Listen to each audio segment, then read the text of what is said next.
$25,000 membership to Front Sight Firearms Training Facility as a thank you bonus for a one-time donation to RBN of only $500. It is a Commander lifetime membership with no yearly fees or dues. The training is free for the rest of your life with over 50 different classes. Then leave it to your designated beneficiary. You provide the approved firearm, holster, ammo, eye, and ear protection.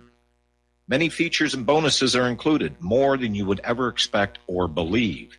This is the ultimate graduation present, wedding gift, etc., etc. See the details. Go to RBN's webpage and frontsight.com to make it happen. You will hear this offer only on this radio network. Help keep RBN alive. Tell 5. This is RBN, the Republic Broadcasting Network.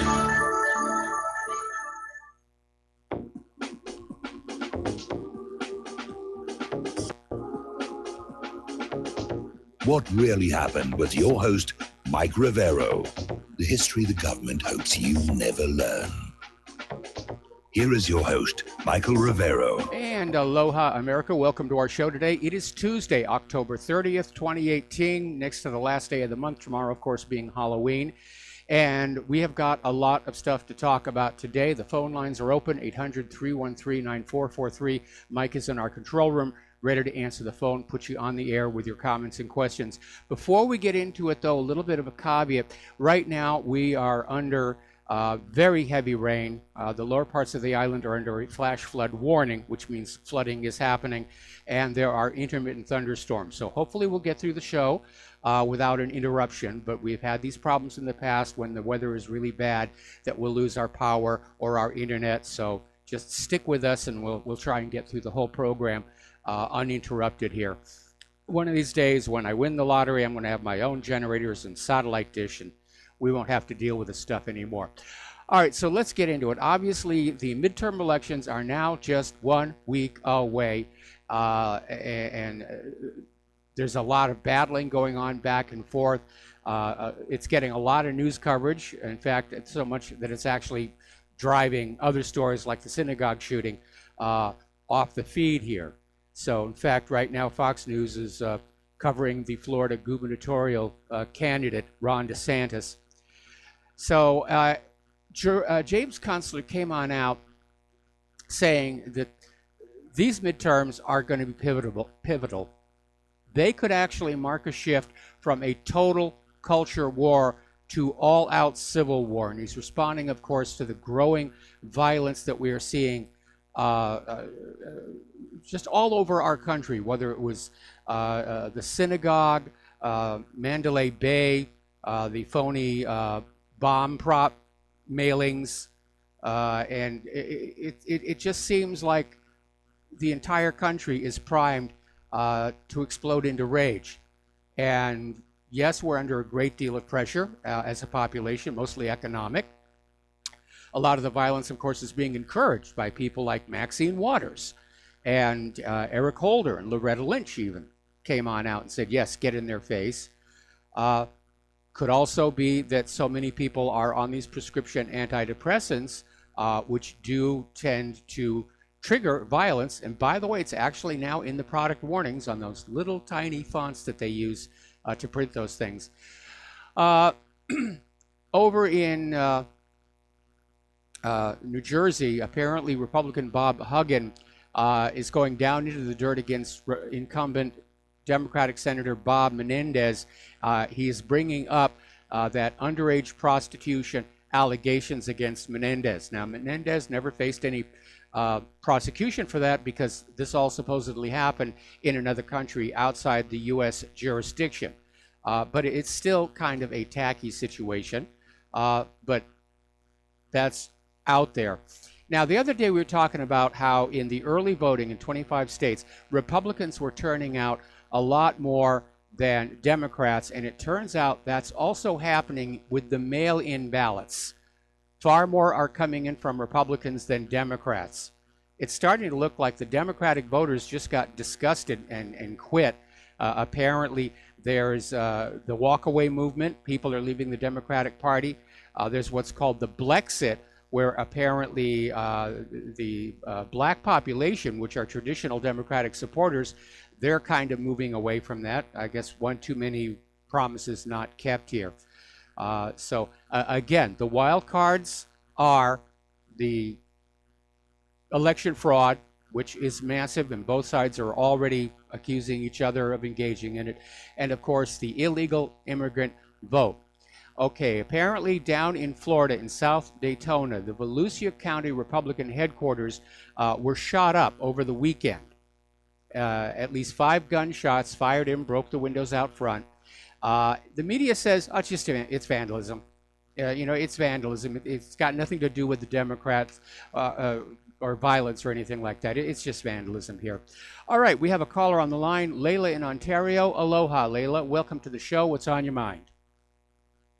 Hi, Mike. Actually, I'm responding to something that you said yesterday, that you believe the human species evolved in various areas around the planet and didn't come just out of Africa. Yes. I absolutely agree with you, and I'm stunned that people still buy into that simplistic and childish notion. It takes hundreds of millions of years for the adaptations to occur, and furthermore, all the elements necessary for life to arise spontaneously have been available all around the planet for millennia, if not millions of years. Billions of years. So clearly, billions of years, exactly. The planet, in fact, civilizations have risen and died. And the species, the various species, we are actually a series of subspecies. Yes. The woman who called in yesterday about the Neanderthals, anatomically modern humans have between 1% to 4% of Neanderthal genome within them. Yes. And it may be even more. They just haven't uncovered the entire genome. But there are numerous others, also the Denisovans. So we're far more varied than people have been told and are too willing to accept. And on the subject of being too willing to accept simplistic explanations, do you remember the case of Alain Kurdi, that young boy who washed up on the shore of the Bodrum Beach in Turkey? Yeah, I remember that. But before we get on to that, I want to step back a little bit. The reason people have that simplistic approach of being a single origin for the human race, that comes out of the Bible. It's religion. It's not necessarily science. It's like the Big Bang Theory. Even though there is so much empirical evidence against that, people have been raised to want to believe that there's a supreme creator of the universe who sneezed the universe into existence at some point in the recent past here. And so there's a lot really of contamination coming out of religion in our supposed scientific technical society. And that's why people go for these overly simplistic explanations. Anyway, getting on back to this young boy who washed up in Turkey, who, by the way, was moved because where he originally washed out wasn't really photographically good. They literally moved the body and posed it to get the photo that went viral. Bravo, Mike. You're one of the few who actually saw that. When I raised the subject, everyone thought I was just being mean. The boy actually, anyone who has ever seen a child with a wet diaper knows that it hangs around his knees. We have a child here. First of all, a person who washes up on shore, they're usually head first or sideways if they're heavy enough. The heaviest object always leads. And furthermore, his arms were not bent in the normal way when people drown. Yes. And his shoes were on. His clothes were not amiss. His hair was not a mess. So the whole thing was clearly staged. Furthermore, his name is Alain Kurdi, which means he's Kurdish. He was probably, he was a human sacrifice. He was given away. The father apparently was denied entry to Canada, and he wanted to get his teeth done. His sister lived in Vancouver. She tried to sponsor them. He was denied entry to Canada. My guess is that they paid the father to actually give his child as a symbol. And he was used actually by, ironically, Amnesty International. because I remember trying to contact the photographer who took the photo, and I said to him, and I challenged him on whether it was staged. Obviously, he never answered. But the other thing, that all the bodies that were lined up along the beach, did you notice how many of them had their flip-flops on? Yes. Now, who drowns and their flip-flops are still on? Very few people. In fact, people who are perfectly healthy lose those flip-flops. Here in Hawaii, I mean, you drive down the highway, you're going to see them, off on the side of the road because people are just lounging in the back of a truck and they've got their feet up in the air and the flip-flops just come on off. Unless you've got the ones that strap on like the Tevos, they're almost considered a disposable item. Now, getting on back to the young boy, my understanding was that he was not actually a refugee, but the son of the captain of the ship that had been taking those people across. But there's a lot of fakery out there to push this agenda of feel bad for the refugees, open your hearts, open your homes, open your wallets, and let them in. But I think it's really beginning to wear out. Certainly, we're seeing that across Europe and here in the United States of America, because it has not brought about this wonderful utopian globalist society that we were all told was going to happen if we got rid of the borders. What we got was a lot of trouble and an illustration of why borders are necessary. Yes, exactly. And by the way, on the issue again of religion and the Big Bang Theory, I'm sure you're aware, but most people probably don't realize that it was actually a priest that came up with the Big Bang Theory. Yeah, it was George Lemaitre. When Hubble discovered the redshift, he did not make any conclusions about what it meant. He simply observed the farther an object away is, the more its spectrum is redshifted. And it was this Catholic priest who was also an astronomer, Georges Lemaitre, and apparently was very good friends with Einstein. And he said, yeah, it's relative motion. It's got to be. And that means if we wind it back through time, we have a moment of supreme creation. Huzzah, huzzah. And, anything that supports the church is heavily promoted. But when Einstein did come up with general relativity, the Big Bang Theory should have been thrown out because the two are absolutely incompatible. But they still cling to that. They still cling to it. On the subject of Einstein, do you know that his first wife was he actually plagiarized a lot of her work? Yes. And abandoned her with their schizophrenic child. Her name was Milena Maric. And ironically, she was born not too far away from where Nikola Tesla was born during the Austro-Hungarian Empire. So I have to wonder about some genetics that may have had high intellectual capacity within that region. But he abandoned her. He plagiarized her work and two other colleagues in 1905. Yep. He also worked in the patent office, so we have to wonder how much he stole from there, because the question is, what did he do after his the theory of relativity, after he and Milena Maric, after he abandoned her and married his first cousin, against whom, by the way, he was unfaithful. But I mean, the whole thing is a stink. Every time I see this praise of Einstein, I'm utterly nauseated. But well, okay, Leila, I need to cut in here. I need to cut in here because we're here to talk about current events. There was recently a mini-series on the life of Einstein that really did cover a lot of this ground. And again, history is a joke played by whoever won the argument or the battle. Anyway, Leila, thank you very much for the phone call, and we're going to let you go and get back to the news after a shout out to our honor affiliates who are just now rejoining the network. So getting on back to election fraud, Tim Pool is reporting that Democrats have been caught trying to register non-citizens now in many states. Associated Press was reporting that Democrats were sending out voter registration forms to non-citizens. Now, fortunately, many of these non-citizens were confused by this, and they called the voting commission asking if they were allowed to vote. And of course, they were told, no, you're not. And this has been happening in Texas and California, where non-citizens are being registered to vote by the Democrats here. Now, Republicans are saying voter fraud is a huge issue. Democrats are saying, no, it isn't. What do you voter fraud here? There's no voter fraud here. You know, and even if there was, it wouldn't change the outcome. Hillary Clinton won the popular vote. But there is a lot of evidence that there is a serious problem with our election system, and it is a joke. And I'm very upset that Donald Trump came into the Oval Office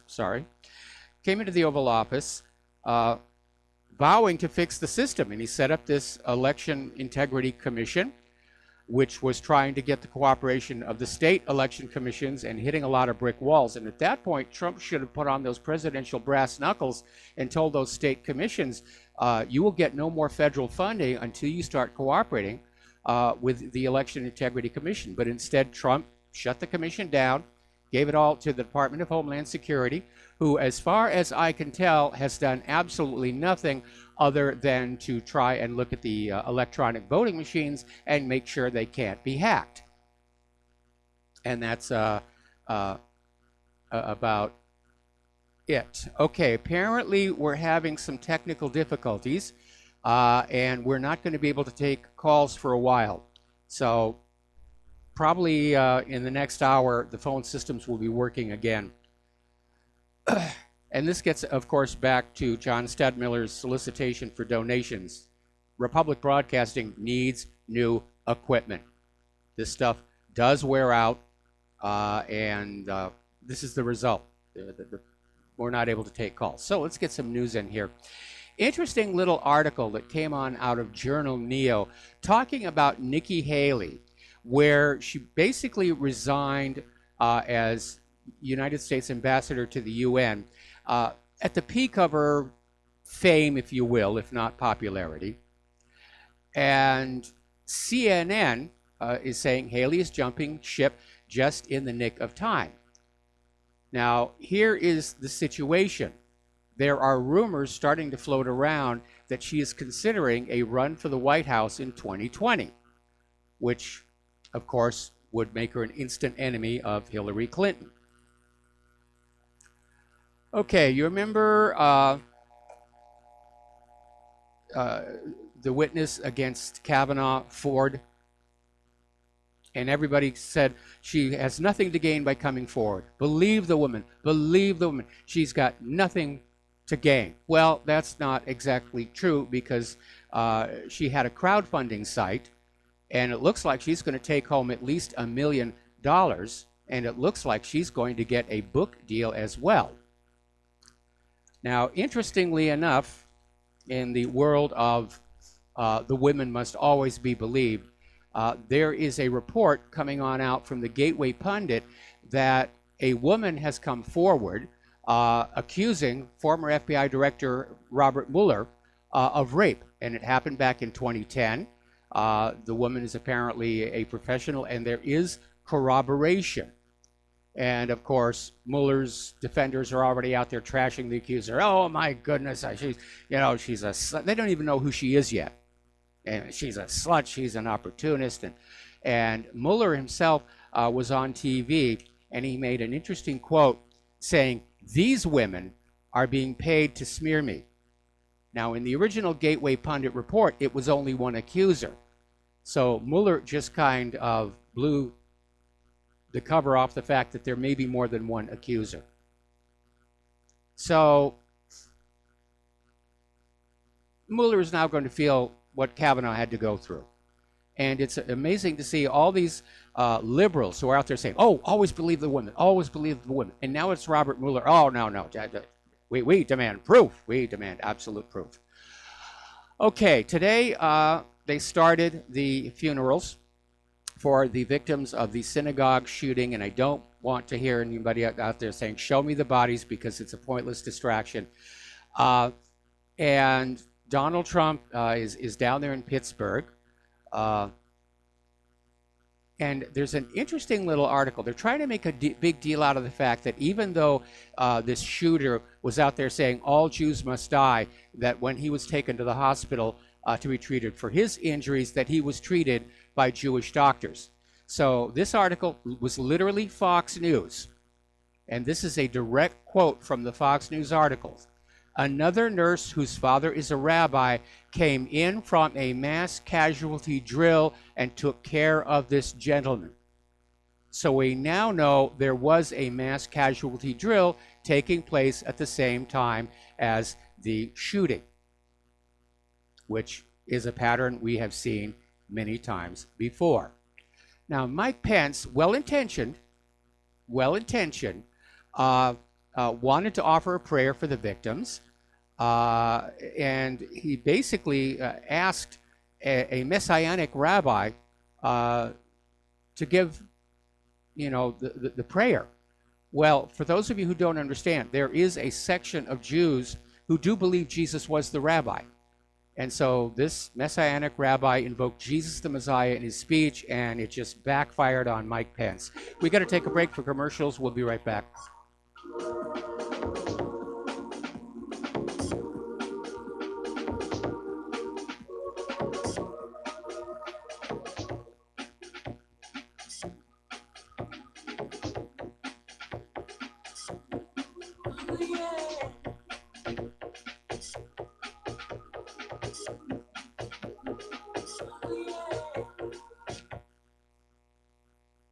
The First Amendment in the Bill of Rights limits the government's power by ensuring the freedom of speech and preserving the rights of the people. Every day that passes, our rights gradually slip away. It's time to take a stand and let the government know we're tired of losing our rights. LibertyStickers.com will allow you to express your rights and allow millions of people to see you stand up for what you believe in. LibertyStickers.com carries the largest selection of bumper stickers online, ranging from political to humorous, and is your #1 source for Ron Paul for President stickers. As always, you can find your favorite stickers that protest the war and the president. Don't see what you're looking for? Liberty Stickers will custom make stickers that will let you get your message across for all Americans to see. Go to LibertyStickers.com and see pre-made stickers that will get everyone talking. That's LibertyStickers.com or call 877-873-9626. Liberty Stickers, the world's most dangerous stickers. Attention RBN listeners. Dr. Ignatius Piazza, founder of Front Sight Firearms Training, and Fate have come together to allow RBN to run another fundraiser till the end of the year. We didn't really expect this opportunity, but thankfully it's here and running as you hear this. We've set a goal of 500 donations by the end of the year, which averages around 6 per day, 7 days a week. When you realize all the folks listening to RBN all hours of the day and night, we think our goal is realistic and extremely critical to keep RBN on the air. If everybody listening will seriously assess their ability with firearms and then take advantage of this opportunity, we feel our goal is very conservative. Please take the time to look over Front Sight's website to get an idea of an amazing facility and the world-class training that's going on there. If this interests you, you likely will have like-minded friends that would like to know. Tell them. If for some reason some listeners are not personally interested, consider sons and daughters, close friends, nieces or nephews, top valued employees, inform club members, share the opportunity with police and fire departments. It's not too early to plan Christmas presents for special people. This fundraiser has come at an extremely critical time for RBN because the dire need for equipment upgrades. We're running on the spare tire currently with no money to fix a flat, and the fuel gauge is bouncing on E. This is one of the most valuable ways you can help RBN financially because you get Commander lifetime membership value that is 50 times your donation and can be passed on forever. How many times during life do you get to leave a legacy? See more details and contact info on our webpage, republicbroadcasting.org, and thank you. We will not go down in the night without a fight. You can burn up our mosques and our homes and our schools, but our spirit will never die. We will not go down Gaza tonight. And aloha, America. Welcome back to our show. And before we get back to the news here, I just got a great email And it says, so humans are between 4% and 1% Neanderthal. Heck, that makes me more Neanderthal than Elizabeth Warren is Native American. We have some very bright people who listen to this show. Okay, getting on back to more serious things. We're talking about Trump is in Pittsburgh. He's paying his respects. And yesterday we had this report on how these Jewish leaders said that Trump was unwelcome in Pittsburgh unless he was willing to condemn white nationalism. They're trying to link white and nationalism in order to demonize it. You know, only white people are nationalists. No, throughout history, nations have been founded by people of all colors, religions, creeds.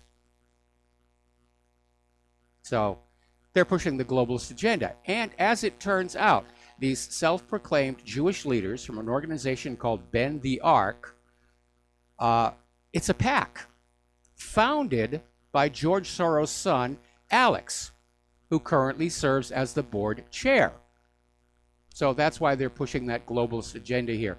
Meanwhile, I understand that both the governor and mayor refused to meet with Trump when he paid a visit. You know, I got to tell you, I think it's shameful the way everybody is trying to politically exploit this event or any of these events.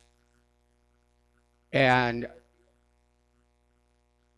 when I was young, yes, there was going to be politics, but it was sort of kept with the politicians. We've become just like the old Soviet Union, where everything was politicized. Nothing was done without considering the political ramifications. How do we report this so it serves the state? And we're getting there. Now, the other day we talked about how two Muslim American groups organized a fundraiser to help cover the funeral costs for the victims in Pittsburgh, and they succeeded in raising $150,000. And apparently much of the money has already been delivered to the victims and their families. And they're hoping to basically cover the cost of all the funerals, which, if you know anything about funerals today, they are very expensive. It's one of the reasons why Claire and I have done the paperwork to donate our bodies to science, because we figured medical students can always use a good laugh here. So again, they're politicizing the story here, and they're using it to target the smaller social media. And they've gone after Gab, and CNN is out there saying, you know, there's got to be a limit on freedom of speech, and we've got to control this, and we've got to, you know, get cracked down on anti-Semitism. So they're pounding that as well. Another Jewish group is blaming Trump's violent rhetoric for the synagogue shooting. Now, even though the guy who pulled the trigger was anti-Trump, they're still trying to spin it that this is all somehow Trump's fault because of his violent rhetoric, which we know it was the Democrats who had the violent rhetoric, and of course Trump's support for Second Amendment rights. So everybody is just pounding on this, and it is rather shameful, I think. There should be a certain decorum involved in these things, but that's just me. Okay, getting on to the migrant horde, which is approaching our border. Story in out of Fox News, rather, basically saw that the migrants appear to be back to using trucks and buses. They're getting free rides, and the Fox News described it as the trucks just queuing up to pick up these migrants and to get them to the border as quickly as possible. Now, another Fox News reporter revealed there is an organized bus operation loading illegal immigrants for rides in Mexico. Gee, I wonder who's paying for all of this here. And here's where we start to see the true nature of these people that the Democrats want to flood into our country, because apparently some of these caravan migrants in the first group are armed. Apparently nobody bothered searching them, and two of them opened fire on the Mexican police. And fortunately, they had just one gun, and it jammed, And so they were able to arrest these two. But yeah, that's what's being brought into this country. If you import the third world into your country, you're going to import third world problems. This is a perfect example of that. Now, there are some leaked documents that prove George Soros Open Society Foundation is working with the United Nations to support this current migrant horde approaching our borders. And the United Nations has admitted that they are sending staff down there to Mexico to teach these migrants about asylum and to help them fill out the paperwork before they even leave Mexico. We're going to take a break for commercials. We'll be back after these few words.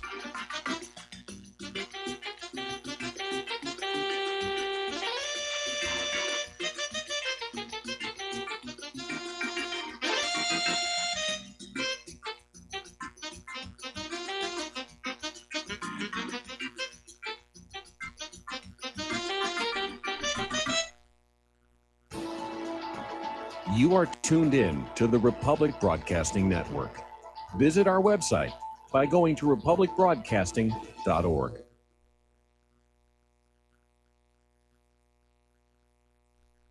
Ladies and gentlemen, J.R. Moore here. As most of you know, my regular listeners, I offer energy cleaners for sale at my website. If you don't have a clue what I'm talking about, go to my website, thelibertyman.com, educate yourself about these marvelous healing devices.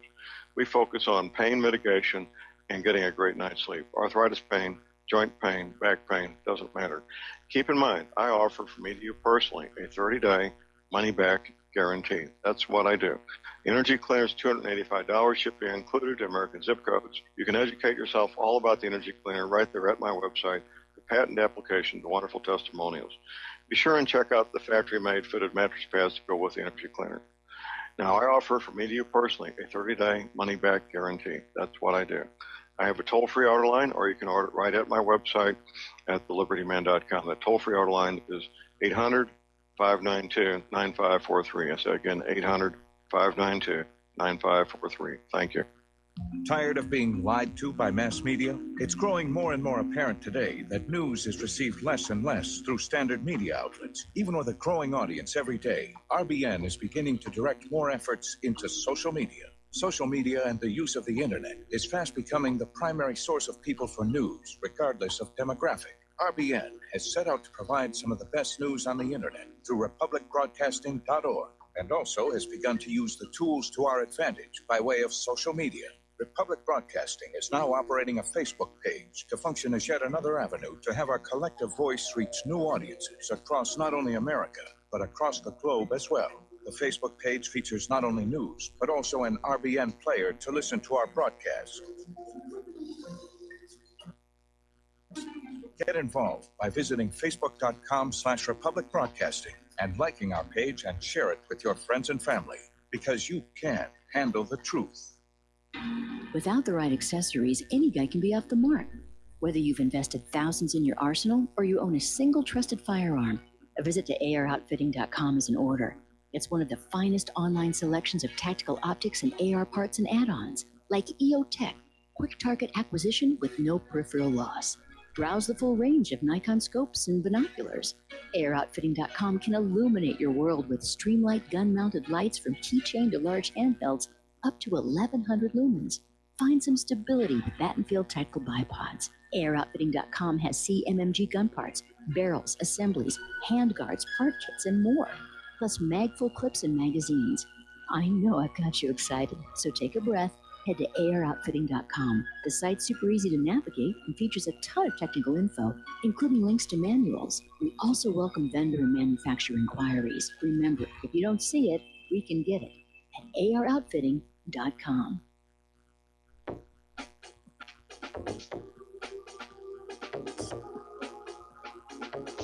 What Really Happened with your host, Mike Rivero. Visit us online at whatreallyhappened.com. Here is your host, Michael Rivero. And aloha, America. Welcome back to our show. We're talking about the migrant horde, which is approaching our border. And we were looking at this story in which the United Nations is now admitting they have sent people into Mexico to teach these migrants about the concept of asylum and to help them fill out the paperwork. Now, apparently, a lot of these migrants were unaware of asylum, so they're not really asylum seekers. But the UN is trying to turn them into asylum seekers to get them across the border into the United States, where they will help globalize and take down our borders here.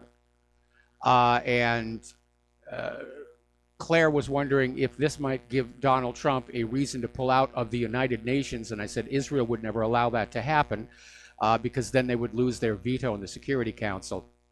Meanwhile, Trump has already announced that asylum seekers will not be allowed into the general population of the United States. They will be kept in tent cities. And they'll be basically not allowed to leave. And all I can say is I hope they put those tent cities someplace really, really uncomfortable. Now, there's a second migrant caravan, and it has stormed into Mexico. These people are demonstrably violent. Some are carrying bombs, and there are guns. Mexico this time sent a huge police presence down to the border because of what happened to the police they sent for the first caravan. And still, this second migrant caravan just stormed on through. Apparently, one man drowned in a river. And it's just a huge, huge mess. And again, they're armed with bombs and guns. These are the people the Democrats want to bring into your communities to live near your homes. All for the sake of getting a few more votes in the election. That's it. That's all the Democrats care about. And I'm sure they're making all kinds of promises to these migrants. If you get to here, we're going to take stuff away from the American citizens and we're going to give it to you for free. Which was used to lure a lot of the migrants into Europe. And when they didn't get the free stuff they were promised, they started acting out, which led to all the crime and the violence and the rape. Now, here's where things are going to get tricky. President Trump has stated that he wants to sign an executive order eliminating birthright citizenship. And what we're talking about here is the idea that if foreigners come into this country and they're not legal citizens, but they pop out a baby, that baby is a U.S. citizen and gets to stay in the country, and then the parents, the liberals will say, oh, you can't separate the children from the parents. The parents must be allowed to stay and become citizens. And it's a rather ridiculous situation, and it's being exploited. Huge numbers of these so-called anchor babies. That's the plan. Get across the border, get a baby out as fast as you can, and you won't be sent home. So Trump is absolutely correct on this because many nations have recently ended allowing babies born to non-citizens automatic citizenship. But Trump has a little bit of a problem because the citizenship granted by being born in this country is in the 14th Amendment to the Constitution. And he cannot alter the 14th Amendment with an executive order. Only another amendment can do that. Now, the 14th Amendment was passed in the wake of the Civil War, and the Citizenship Clause was intended to cement the status of the newly freed slaves as full-fledged citizens of the United States with all rights, which the Southern Democrats opposed. Now, back then, immigration wasn't a problem for the U.S. There was still plenty of room in the West. But today, the problem with the anchor babies has gone out of control, and I agree something must be done. Now, it's highly unlikely Trump will get a new amendment to change the 14th Amendment past the Democrats in the Congress and the state legislatures. So we have to go back to securing the borders and just not letting them in here in the first place. We don't need to change the 14th Amendment. We just need to enforce Title VIII. And that is a real problem with our current government. They're always talking about we need a new law. We need to pass a law to do this. We already have laws. They're not being enforced. We have laws against illegal immigrants voting. They're not being enforced. We have laws against providing any kind of aid to illegal immigrants. They're not being enforced. It's like, does Donald Trump not know that Title VIII is out there? We had an article that we actually ran at whatreallyhappened.com basically wagging the finger at members of Congress who apparently don't know the Constitution and the Bill of Rights. There's no excuse for that. You're the Congress. You should have that document memorized. Now, as it turns out, when the 14th Amendment was being debated, Senator Jacob M. Howard, it's in the congressional record, basically said that the 14th Amendment will not include persons born in the United States who are foreigners, meaning their parents are foreign. And the 14th Amendment could have been written a little bit more clearly, but if a case based on this goes to the U.S. Supreme Court and the justices look at the intent of the 14th Amendment, they're going to read the words of Senator Jacob M. Howard, who's saying that no, persons born in the United States who are foreigners, because by default, because of their parentage, they're citizens of the home country, children who belong in the families of ambassadors or foreign ministers, but will include everybody else. And there was a debate, and obviously liberals don't want you to know about this, but yeah, the original intent of the 14th Amendment was that it not apply to foreign children, even if they're born here in the United States of America. Now, by the way, if Trump finds a way to end birthright citizenship for non-citizens, it will save America an estimated $2.4 billion a year. Out in Los Angeles, they've got a huge problem with anchor babies. They're cranking out more anchor babies than the entire baby population of the 14th smallest states. And taxpayers get to pay for most of those. It's a racket. It's just another racket. We need to have a sane approach to our borders. And again, I don't have a problem with legal immigrants who come in through the proper vetting system, so we know they're not criminals. We know they're not carrying contagious diseases. We know that they have skills where they will be a benefit to our society. And our immigration system does allow 1.1 million people into this country every single year. And to them, I say welcome. I hope it's not a disappointment now that you got here. The issue is the illegal immigrants. They are, by definition, criminals.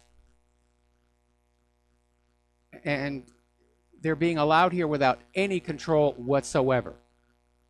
All to serve the Democrats' desire for illegal immigrant voters and George Soros' desire that all borders go away here.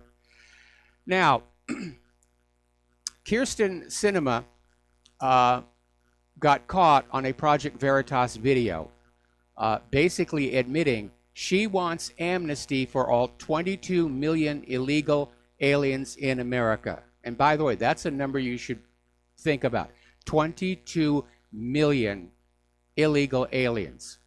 That's about almost 8% of our population. Now, Harry Reid is out there, pushing open borders, let's let the illegals in, but that wasn't his tune back in 1993. And we posted this video to whatreallyhappened.com, where in 1993, from the floor of the Senate, Harry Reid was saying how no sane country would have birthright citizenship for illegal immigrants. And he's absolutely correct about that. These illegal immigrants have committed a crime, and encouraged by the liberals, they're using the 14th Amendment to sort of make the crime permanent. They don't get sent back here. Now, as you know, Donald Trump is sending 5,200 additional troops down to the border, along with portable barricades, aircraft, trucks. This is turning into a major operation, as well it should. I'm sure that whoever's in command of this operation is looking at how these migrants just blew through the Mexican police twice now. And they're going to try and learn from that mistake here. But already there is criticism of Trump's troop deployment to the border, and it's under fire. And apparently Kelly Magsamen, who served on the National Security Council and in the Pentagon during the administrations of George W. Bush and Barack Obama, basically came out and said it's a craven misuse of the U.S. Armed Forces for an obvious political stunt. And I'm surprised Secretary Mattis agreed to it, given the range of real national security threats our military has to deal with. In other words, Kelly wants the border left open. And like Kelly, there are a lot of people out there trying to criticize this and saying, no, this is not what we're going to do here. But they never have an alternative solution. But here's the situation. We now know that that body of people approaching our border are armed. They are violent. They're waving the flag of a foreign nation.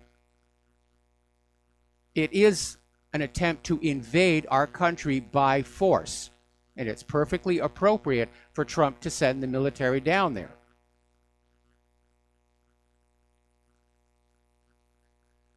All right, now then, getting on back to our phony bombs out there. Paul Craig Roberts has waded on in, and basically he was talking about the press conference where they announced they'd caught the guy and how everybody was there, from the Postal Service to the FBI and Secret Service, and everybody was saying everybody else did a really great job intercepting the bombs.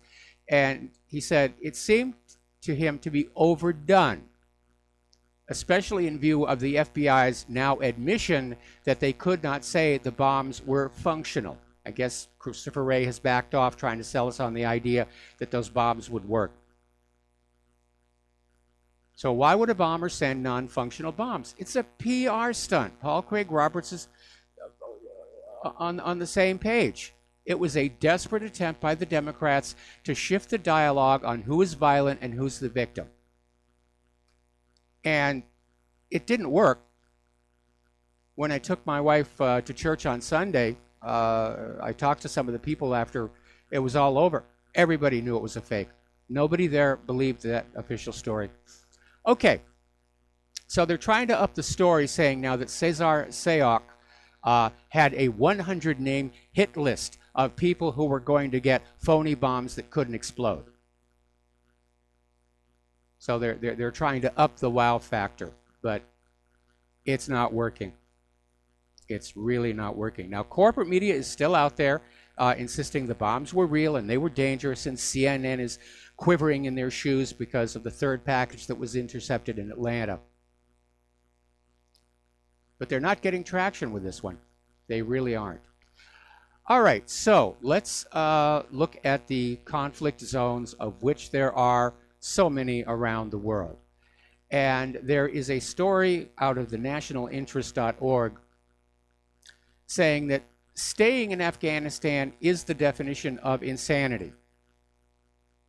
And their argument is that the United States is not engaged in a war of national survival in Afghanistan, and therefore does not need to keep its military forces in the country. Well, the national interest is thinking in terms of pure military and threats to our borders. But that's not the issue in Afghanistan. The issues in Afghanistan are, one, that oil pipeline, which was the cause of it all those years ago, access to the opium in Afghanistan for the pharmaceutical companies, which has led to the opioid crisis, not to mention the American drug lords. And finally, the United States is in the middle of this very long plan to wage war on many, many countries around the world, and they can't be seen to lose one. Because the first one they're seen to lose, that ends it all. Everybody's going to bail and say, we're going to get off the war wagon here.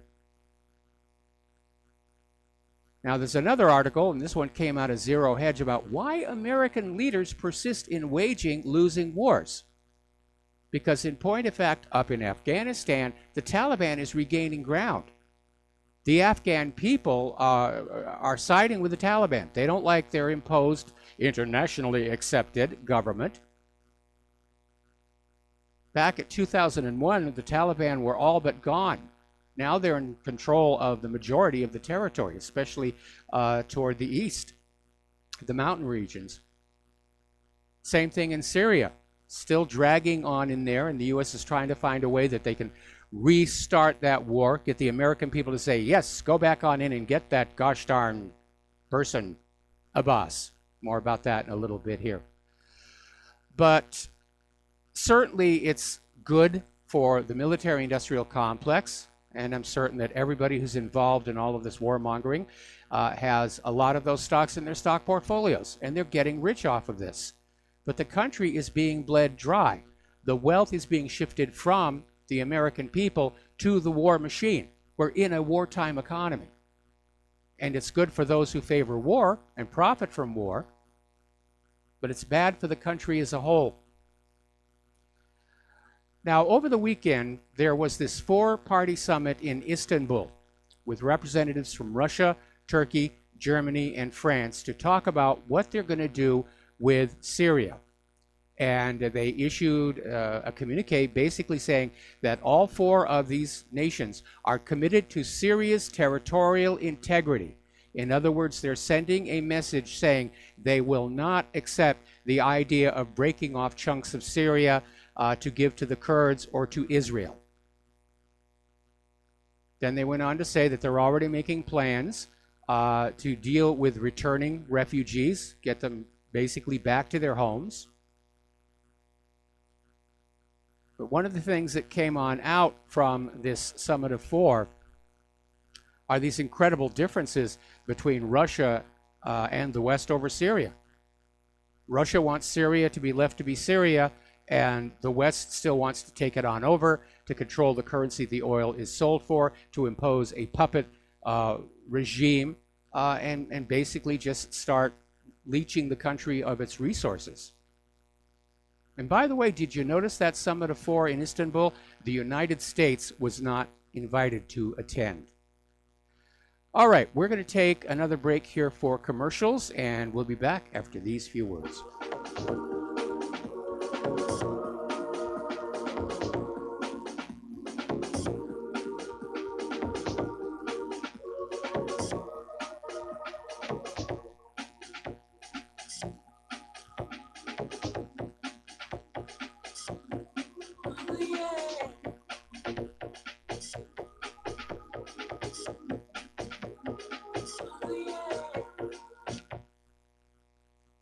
I'm getting older and noticing that my body just doesn't work as well as it used to, so I like to keep fit as possible by hitting the gym a few times a week. Recently, I started having a nagging bicep pain, and it got so bad I couldn't even lift the weights. When I was complaining about it to a friend, he told me about Angioprim. He said chelation helps remove toxins, heavy metals, and cholesterol in veins and arteries that may cause blockages. You know, after just 1 week of taking Angioprim, the pain was gone, and now I'm back in the gym full strength. Scientific research proves the active ingredient in Angioprim has superior oral chelation action that helps promote cardiovascular health. So to learn more, go to angioprim.com. That's ANGIOPRIM.com, or talk to a trained consultant. Call Angioprim toll-free at 877-882-7221. You'll feel better with more energy. Call 877-882-7221, or go to the website angioprim.com.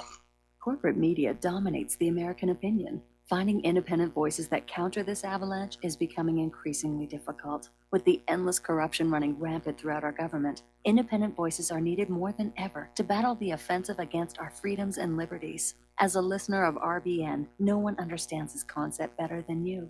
Now it's up to you to do your part. The time has come for you to take action and begin broadcasting the truth to hundreds or thousands of people every month. Sound impossible? Quite the contrary. With pointed slogans from LibertyStickers.com, you can reach countless sleeping Americans unaware that they live in a real-life wonderland. LibertyStickers.com has a huge inventory of political bumper stickers and messages that reflect the truth about our government, our politicians, and the future of America. With so many in stock, there's one perfect for you. Visit us today at LibertyStickers.com. Again, that's LibertyStickers.com. Do your part. Your voice is important. Let it be heard. Many people tell us about their experience with Extendivite. Just listen to what Glenn has to say. Prior to taking it, I had diabetic neuropathy. The Extendivite reduced that significantly. Acid reflux was reduced. I had athlete's foot, very severe. Trimmed that down to about 75% dandruff. almost completely gone. I had occipital neuralgia at the base of my skull. I was having migraines reduced by about 90%. Heart palpitations, my heart would kind of stall out. I would skip a beat, very uncomfortable.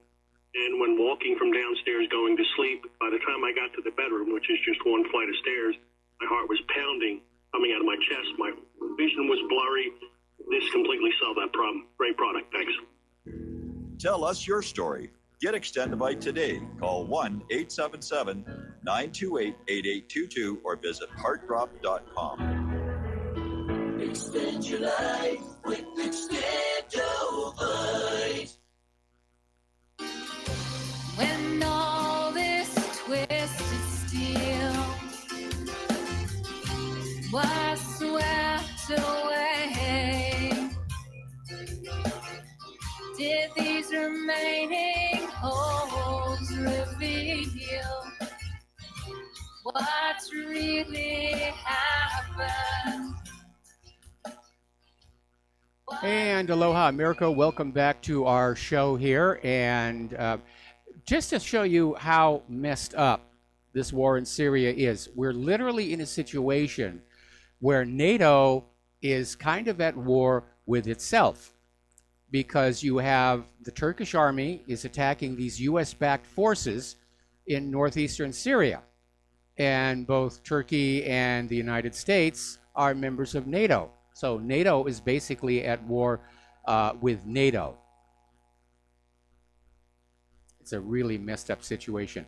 Okay, the Syrian ambassador to the United Nations is saying that the U.S.-led coalition is once again using white phosphorus bombs. Now, white phosphorus is internationally banned. It is terrible, terrible stuff. If it gets on your skin, it just burns, and it just keeps on burning. Water will not put it out. It burns right down to the bone. Its only legitimate use under international law is as a smokescreen. But we have seen the United States, not to mention Israel, using these white phosphorus bombs, or Willie Pete, onto residential areas full of non-combatants. Story coming out of ABC. Apparently, the United States is helping their Syrian partners, which means their hired mercenaries, regroup for the ICE last stand. And the U.S.-led coalition against the Islamic State says it's helping local Syrian partners regroup after a major setback over the weekend as the militants fight for their last pocket in Syria near the Iraqi border. Meanwhile, Iraq is saying they're on high alert and they will confront any militants who try and get across that border. So this is Islamic State's last stand, which I'm sure the United States cannot be happy about.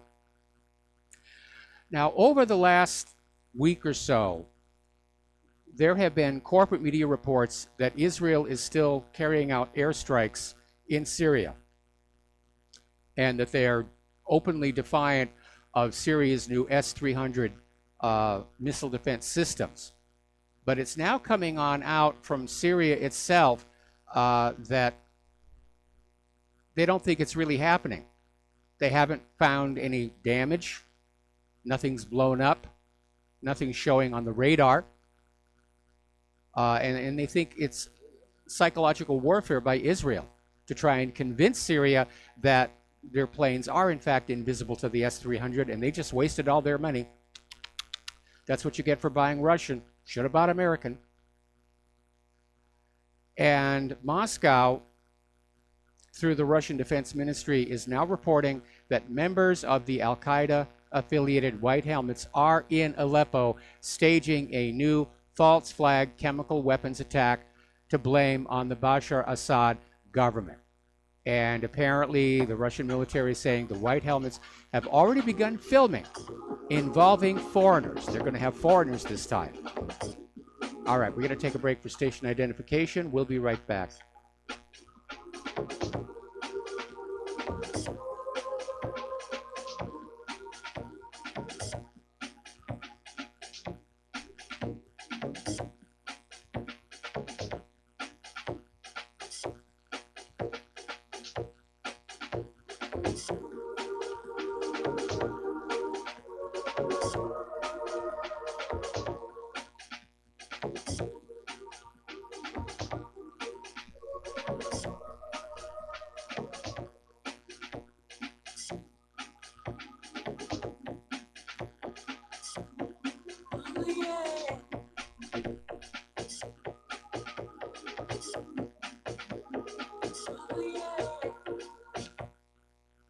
Many people write us about their experience with Extendivite.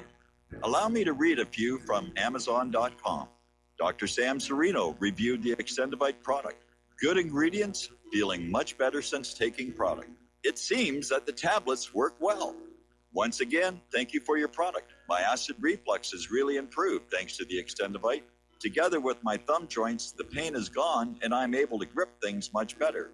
My friend has peripheral arterial disorder and their lower legs were hurting and a red color, but thankfully there has been a significant improvement. Kind regards, Janice. My husband feels a big difference using Extendivite. Thank you. Tell us your story. Get Extendivite today. Call 1-877-928-8822. That's 1-877-928-8822 or visit heartdrop.com. Extend your life with Extendovite. You're listening to the Republic Broadcasting Network because you can handle the truth.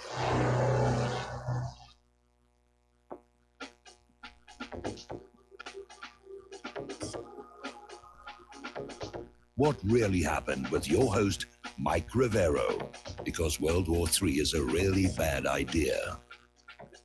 Here is your host, Michael Rivero. And aloha, America. Welcome back to our show, hour number 2. And unfortunately, the telephone system is still down, so you cannot call into the show and call me bad names or anything like that. But our control room crew is working to try and fix the problem. Maybe we'll have them back up by hour number 3. So Russia's defense ministry is saying that the white helmets are up to their old tricks. They're filming a new chemical weapons attack to blame on Bashar al-Assad. And apparently this latest false flag will involve foreigners.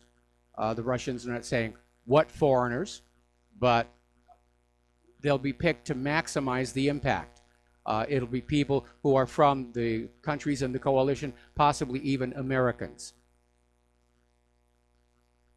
Now, one more time so that you are equipped to deal with people who are saying, oh, this is terrible, this is terrible. There is no reason for Bashar al-Assad to carry out a chemical weapons attack. He has pretty much won this war. He doesn't need to use chemical weapons. He knows that any chemical weapons attack would spur a new U.S. invasion to oust him from power, possibly even a direct decapitation strike. He's got nothing to gain and everything to lose with a chemical weapons attack. Who wants the chemical weapons attack? The United States, because they want to turn this thing around. They want to go on back in. Even at the risk of direct military confrontation with the Russians. And by the way, have you noticed on all of these fake chemical weapon attacks, it's never against the enemy soldiers. It's always against children and women and civilians. So you'll feel really sorry. What a horrible thing to do. Now, Bashar al-Assad is many things. He's not a stupid man. This story never made sense. And after all the times that you have been lied to, whether it's Saddam's nuclear weapons or Assad's sarin gas or torpedoes in the Gulf of Tonkin, it's time to basically just look at these claims and say, yeah, it's just more of the usual government bovine excrement. And I'm not buying into it anymore. Alrighty, now Turkey is calling on their affiliated militants to stand on alert for an imminent fight against the Kurds in the eastern Euphrates. And apparently Turkey was disappointed in the implementation of the Manbij Agreement, but they've ordered their affiliated militant groups in northern Syria to be prepared for battle against Kurdish militias in eastern Euphrates. So Turkey may know that something is up, and we're on a timetable here.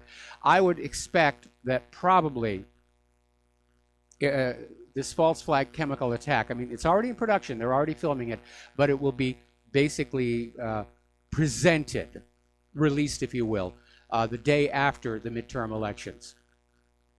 I think that's what everybody was waiting for on this one. Meanwhile, down in Yemen, they're basically on the brink of catastrophic famine, which was deliberately imposed by the Saudis. It's starvation warfare. And they're really going into this catastrophic famine. Now, Declan Welch wrote in an interactive essay for the New York Times, the insidious warfare is waging a far greater human toll. And the other day we had this article that said the death toll among civilians in Yemen is actually 5 times higher than has been presented in the media. Meanwhile, over in Great Britain, talk about ignorance is bliss. Apparently, 42% of Brits are unaware there's a war going on in Yemen, despite the fact that their government is providing the weapons to the Saudis. And to be fair, there are so many wars going on, it's hard to keep track of them all. We've got the war in Afghanistan, we've got the war in Syria, we were still garrisoning Iraq, we're making nasty noises toward Iran, still in Libya. It's just all over the place here. Article coming on out from Zero Hedge talking about the military escalation in Europe has become like a runaway train and it's time to slow it down. And yes, it should be slowed down. In fact, it should never have really been allowed to get started to begin with. But NATO has all their brand new weapons that you paid for, and they're holding their Trident Juncture NATO exercise right on Russia's borders. Now, when was the last time that you saw Russia having a major training exercise on the borders of the United States? On the Canadian side of our northern border, the southern side of our border with Mexico, sailing their ships around the Gulf of Mexico or out by Baja, California. When was the last time you saw that? We know who the aggressors are here. They're trying to goad Russia into this war. And maybe that's part of how they plan to depopulate the planet. We're just going to kill them all, let God sort them out. We're going to do a shout out to our on-air affiliates who are just now rejoining the network here. Down in Israel, the Palestine Liberation Organization has moved to fully withdraw from the Oslo Accord, saying that they're ending their commitment to the deal and halting all security coordination with Israel. And the Oslo Accord was signed in 1993, was supposed to increase cooperation during a transition period leading to Palestinian statehood. But with Israel's far-right leadership having made it very clear that they will never allow Palestine to be an independent state, many in the PLO are saying, what's the point? And so they're suspending their recognition of Israel. That was part of the Oslo Accords. And saying that all cooperation no longer exists. So that's going to amp things up a little bit. Might even trigger more attacks by Israel on Gaza and the West Bank. Apparently, Israeli occupation forces killed a Palestinian protester in Gaza yesterday, one day after killing 3 children in an airstrike. Supposedly, this underneath a ceasefire. There was supposed to be a ceasefire that was agreed to by everybody. Now, one of the other things that came out of the PLO is saying that Israel's deliberate targeting of Palestinian children is a war crime. And he's absolutely correct on that one. In fact, killing civilians intentionally is a war crime. So Hanan Ashwari, a member of PLO's executive committee, basically said the occupying Israeli army has been deliberately targeting and killing Palestinian children. This is a clear war crime in violation of international law and international humanitarian law. Israel's continuous campaign of excessive and indiscriminate violence against the people of Gaza has persisted with impunity and has been emboldened by the U.S. administration's strategic alliance with Israel. Okay. Now, a little bit of good news. Gaza is now able to have electricity for 8 hours per day. It had been 4 hours, but apparently the Israeli Power and Natural Resources Authority has granted the Palestinian Electricity Company to turn on the third generator of the plant. So they're going to start having a little bit more electricity. Maybe Israel is realizing how bad their treatment of the Palestinian looks, and maybe they're going to back off a little bit. Now, getting back to this idea that Israel has been sort of making fake statements about flying sorties into Syria. They are flying over Lebanon, and we're not talking about the border, which is what they normally will do when they're going to attack targets in Syria. They'll fly up the Syria-Lebanon border so they can say, technically, we're not violating anybody's airspace. Actually, technically, you're violating both airspace, unless you've got a really, really thin airplane. But apparently, yesterday, 2 Israeli warplanes flew at high altitude in the airspace of Baalbek in central Lebanon, followed by flights over the locality of Marjayun. And apparently the Israeli warplanes broke the sound barrier, rattled the windows underneath. Now, Israel's warplanes have been violating Lebanon's airspace for the past few months, which prompted Lebanese President Michael Aoun to call on the United States to pressure Israel to stop such practices, which of course did not happen. And apparently, caretaker Foreign Minister Gebran Bassil has said Israel has violated Lebanon's airspace, land, and sea more than 1,500 times in the past 8 months. Now, we know a lot of people in Israel's governments have been talking about yet another war against Lebanon, ostensibly to rid themselves of Hezbollah, but as a side benefit to gain access to that Litani River. The last time they were in Lebanon, they got within 20 miles of it before they were forced back. So, over in Korea, the U.S. envoy, Stephen Biegun, is saying that he's very confident that North Korean denuclearization is within reach despite growing concerns that progress has stalled. Well, progress has stalled because North Korea has made several gestures and they're waiting for something to come back from the United States. They shut down their nuclear test site.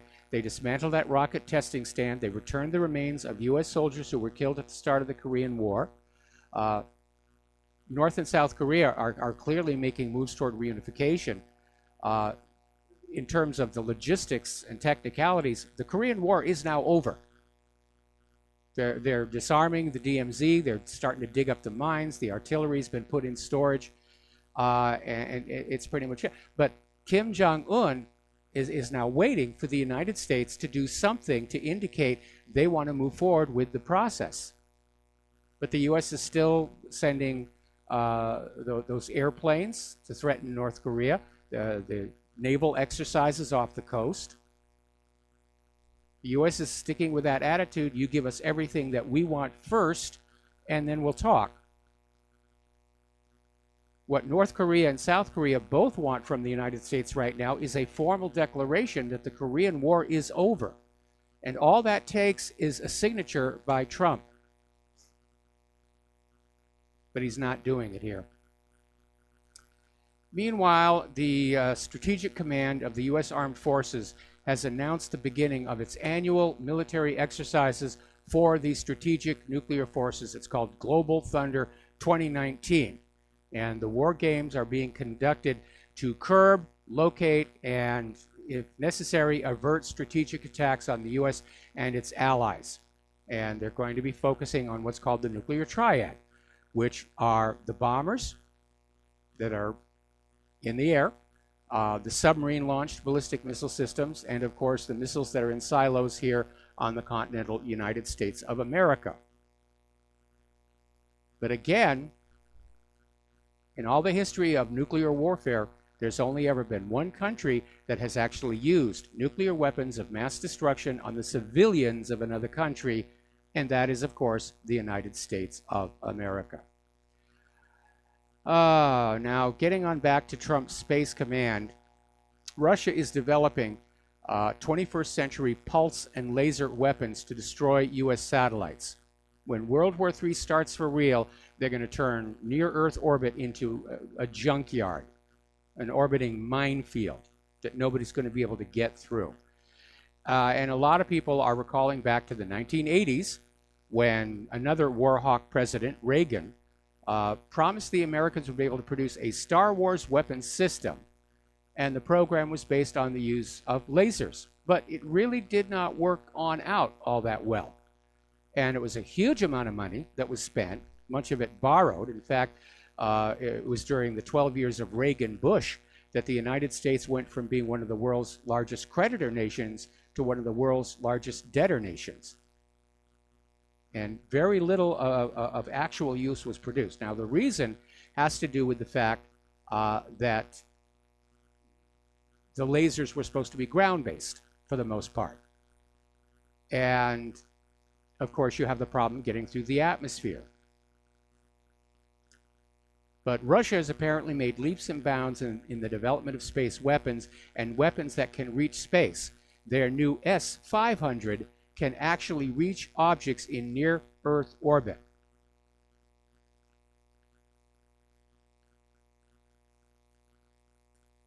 And it's going to be a bad idea, but yeah, when the war starts for real, they're going to be going after those satellites. Reconnaissance satellites, anything that might be carrying a weapon. Now, there are treaties saying you cannot weaponize space, but given how the United States is pulling out of treaties, I imagine that one will probably fall by the wayside sometime soon. In fact, a lot of people are wondering about what this robotic space shuttle is doing up there in orbit. And it's on its current mission, it's been up there for over 400 days. Is it carrying surveillance equipment? Is it carrying a bomb? Nobody really knows here. Okay, so let's talk about the economic news here. Apparently, well, our stock market had a good day today. Not spectacular, but a good day. But overall, you can see the trend. The stocks have been in trouble this last week. The yuan has been in trouble. And it's all being triggered on this report that if Trump does not get what he wants with his upcoming meeting of Xi Jinping, that there's going to be another $257 billion of tariffs imposed on China imports. So that's got everybody rattled over there. Now, on the other side, as you know, Angela Merkel has announced she's stepping down as head of the Christian Democratic Union this December and will not run for re-election as chancellor when her term expires in 2021. That shot the European markets up. They saw that as incredibly good news. All right. Now, Iran's major oil buyers are going to defy the U.S. sanctions. And Iran's, at least 3 of Iran's top oil clients, India, China, and Turkey, are saying they're going to go on buying oil from Iran. And the reasoning is very simple. There are not sufficient supplies in other places to replace the volume of oil they get from Iran. So it's a very pragmatic situation. So is Trump going to hit India, China, and Turkey with more sanctions? Turkey's already a loose cannon on deck. That's not going to help the situation. Story coming on out from Zero Hedge. Egon von Greyers is basically a gold broker, and he met with a large group of individuals from China that manage money for the elites in China. And basically, they're buying gold. They just took delivery of a massive amount of gold from London and New York. And it's basically coming from the gold reserves, the gold bullion vaults. Very little of it is coming from mines. Mining output is actually very, very low. And the concern is that China will soon own enough gold to actually be able to influence the gold price. Take away that London daily fix monopoly. And it once again raises the question, Are these gold vaults at J.P. Morgan and the New York Fed and the Bank of England? Are they rehypothecating other people's gold? Because nobody's been allowed to go down there and actually do a count. And we covered this again at History Channel, America's Book of Secrets, the gold conspiracy. It may be that the United States doesn't really have much gold anymore. There's been a continuous flow of gold out of our country rather than in. So apparently the gold is going from London and New York to Switzerland, that is recasting it, and from there it goes to China. And it's probably going to stay there. All right, we're going to take another break for commercials, and we'll be right back.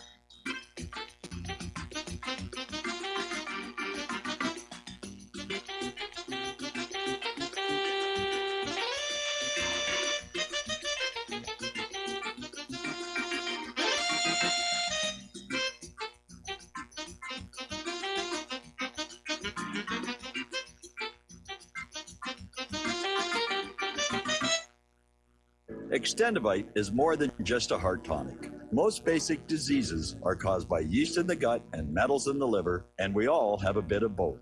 The garlic in Extendivite has a yeast-killing effect in the gut while also helping the sulfur enzyme in the liver get rid of the metals. Extendivite just may improve your overall health. Products like Extendivite are the only way we are going to get our society healthy.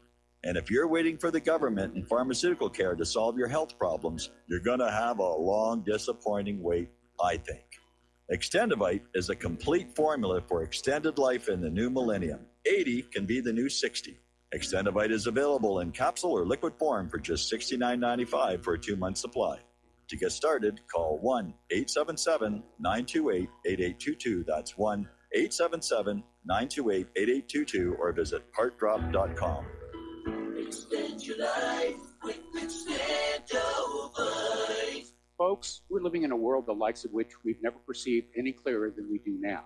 The plan for global governance has been in the works for generations and would have likely been achieved by now, but for the fact that the globalists left open their Achilles heel. With all their tools, Federal Reserve System, fiat currency, no child left behind, and then Common Core education introduced to our schools to dumb us down, vaccines, pharmaceuticals to lobotomize us, GMO foods, insertion of compromised or bought and paid for politicians, judges, mainstream media propaganda, all pieced together like a puzzle designed to ultimately bring the world under submission. But with all their strategy, they forgot one thing: knowledge. And knowledge is power. With knowledge, their bombardment is nullified. Folks, with that, as brilliant and knowledgeable as you've become, among the wisest audience of any radio audience in the world, and you are, I want you to take a moment to reflect and ask yourself, how much of that knowledge did I obtain from Republic Broadcasting Network? How high has my consciousness been raised since I've been a listener? How fast am I now able to discriminate truth from fake news by being a Republic Broadcasting listener? How clear am I now able to see the world since I've been listening to RBN? Ask yourselves those questions, folks. Then ask yourself, what is that knowledge worth to me? Like my morning coffee, how would I survive without it? A voice of truth in a sea of lies. Do we not all need to make sure it survives? Like public broadcasting, we are now finding we can only survive with listener support. Censorship, advertisers being attacked, truth itself being attacked. It's the only way through this. We at Republic Broadcasting humbly ask you to become a supporter. Look at your budget and make a determination of what Republic Broadcasting is worth to you and what you can afford on a monthly basis. Go to republicbroadcasting.org and pledge 20, 30, 40, 50, if possible, 100 a month or more if it's affordable. Click the donate button and become a regular monthly donor. Assure both us and yourself that Republic Broadcasting truth will continue to flow like that morning coffee. The network thanks you. We the people, in order to form a more perfect union, establish justice, ensure domestic tranquility, provide for the common defense, promote the general welfare, and secure the blessings of liberty. And aloha, America, welcome back to our show here So we're talking about gold. We're talking about where is it? Who's really got it? We know that Russia and China and a lot of other countries are stocking up on gold because they understand at some point this ink and paper fiat currency empire is going to come crashing down. And they want something on which to base a new commodity-based currency. And right now, gold demand is up by something like 42%. Now, the prices aren't reflecting it just yet because there's a lot of manipulation going on. And again, we talked about that on America's Book of Secrets. Okay. We had a caller yesterday who was talking about Brazil's new president, Jair Bolsonaro. Okay, say that 3 times fast. And what does his victory mean? And apparently, somebody was trying to put together sort of a South American Union. You know, there's the North American Union, there's the European Union, and apparently there was an attempt to create a South American Union called the Southern Common Market. But the new Brazilian president's economic guru, Paulo Guedes, has suggested that the country is going to head for a soft Brexit. They want out. So I'm sure George Soros is very unhappy because his plan was to create all these little unions and then merge them into one global government, one planet, one private central bank. Mish Shedlock is out there saying that California has become ground zero in the upcoming real estate bust. And it's 2007, 2008, all over again.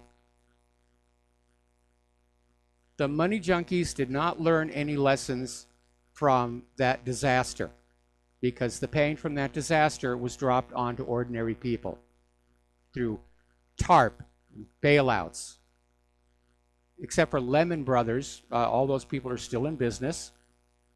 They all got to keep their jobs, their stock options.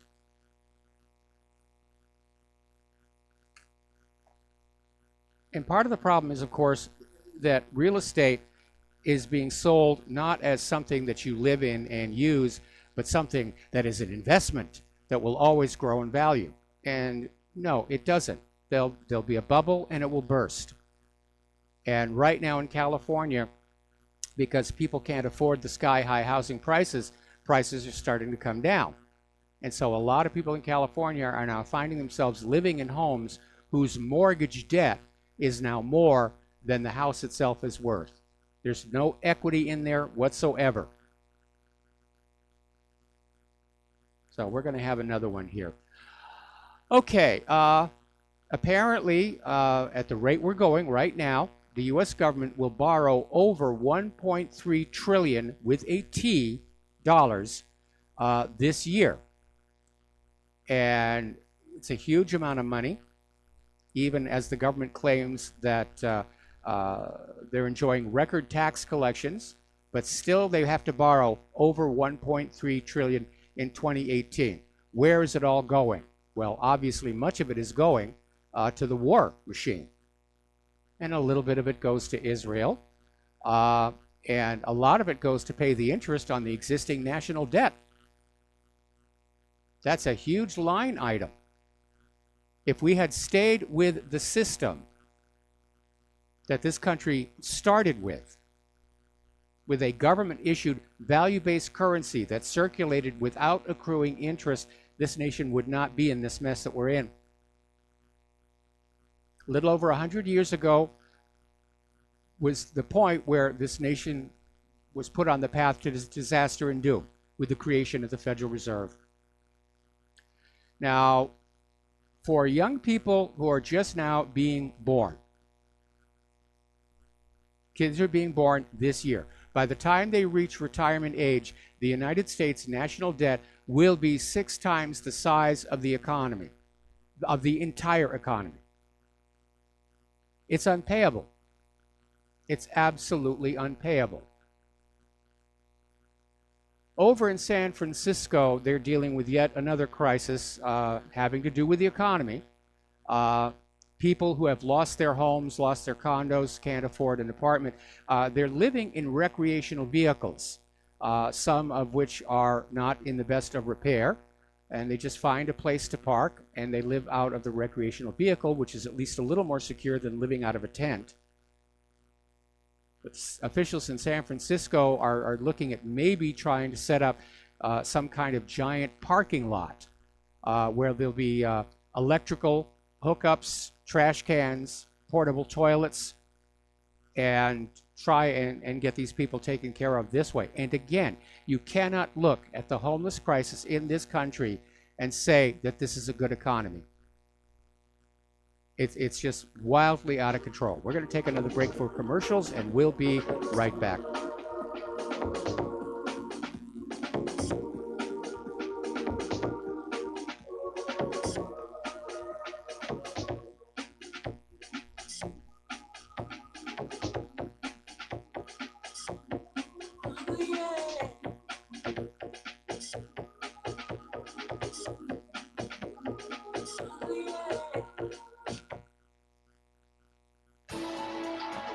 You are tuned in to the Republic Broadcasting Network.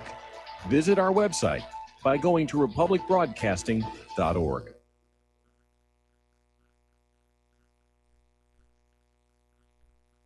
Homeowners, are you in foreclosure, expecting to be served with a foreclosure lawsuit, or suspect your lender has coerced you into an illegal mortgage transaction? A huge number of mortgages made in the last 10 years have legal issues and are possibly defective. State laws and the U.S. Supreme Court have upheld that defective mortgage documents are grounds for foreclosure defense and for counterclaims in favor of the homeowner. If your mortgage has been sold or assigned since closing the loan, it may be defective and you may be paying the wrong party, and the lender may not have standing for the right to foreclose or collect payments under the law. If you would like to know if your mortgage is legal or not, or know if you are paying the right party, we can help. Our initial consultations are free of charge. We are not attorneys. We are legal researchers and work closely with experienced lawyers who know how to help you find the evidence to help you keep your home. Call toll-free 1-855-2-KEEP-IT. That's 1-855-2-KEEP-IT today. This is too good to be true, except this time it is real. 100%. No joke. How about a $25,000 membership to Front Sight Firearms Training Facility as a thank you bonus for a one-time donation to RBN of only $500? It is a Commander lifetime membership with no yearly fees or dues. The training is free for the rest of your life with over 50 different classes. Then leave it to your designated beneficiary. You provide the approved firearm, holster, ammo, eye, and ear protection. Many features and bonuses are included, more than you would ever expect or believe. This is the ultimate graduation present, wedding gift, etc., etc. See the details. Go to RBN's webpage and frontsight.com to make it happen. You will hear this offer only on this radio network. Help keep RBN alive. Tell 5. Without the right accessories, any guy can be off the mark. Whether you've invested thousands in your arsenal or you own a single trusted firearm, a visit to AROutfitting.com is in order. It's one of the finest online selections of tactical optics and AR parts and add-ons, like EOTech, quick target acquisition with no peripheral loss. Browse the full range of Nikon scopes and binoculars. AROutfitting.com can illuminate your world with Streamlight gun-mounted lights from keychain to large handhelds up to 1,100 lumens. Find some stability with Battenfield tactical bipods. AirOutfitting.com has CMMG gun parts, barrels, assemblies, handguards, part kits, and more, plus magful clips and magazines. I know I've got you excited, so take a breath. Head to AirOutfitting.com. The site's super easy to navigate and features a ton of technical info, including links to manuals. We also welcome vendor and manufacturer inquiries. Remember, if you don't see it, we can get it at AirOutfitting.com.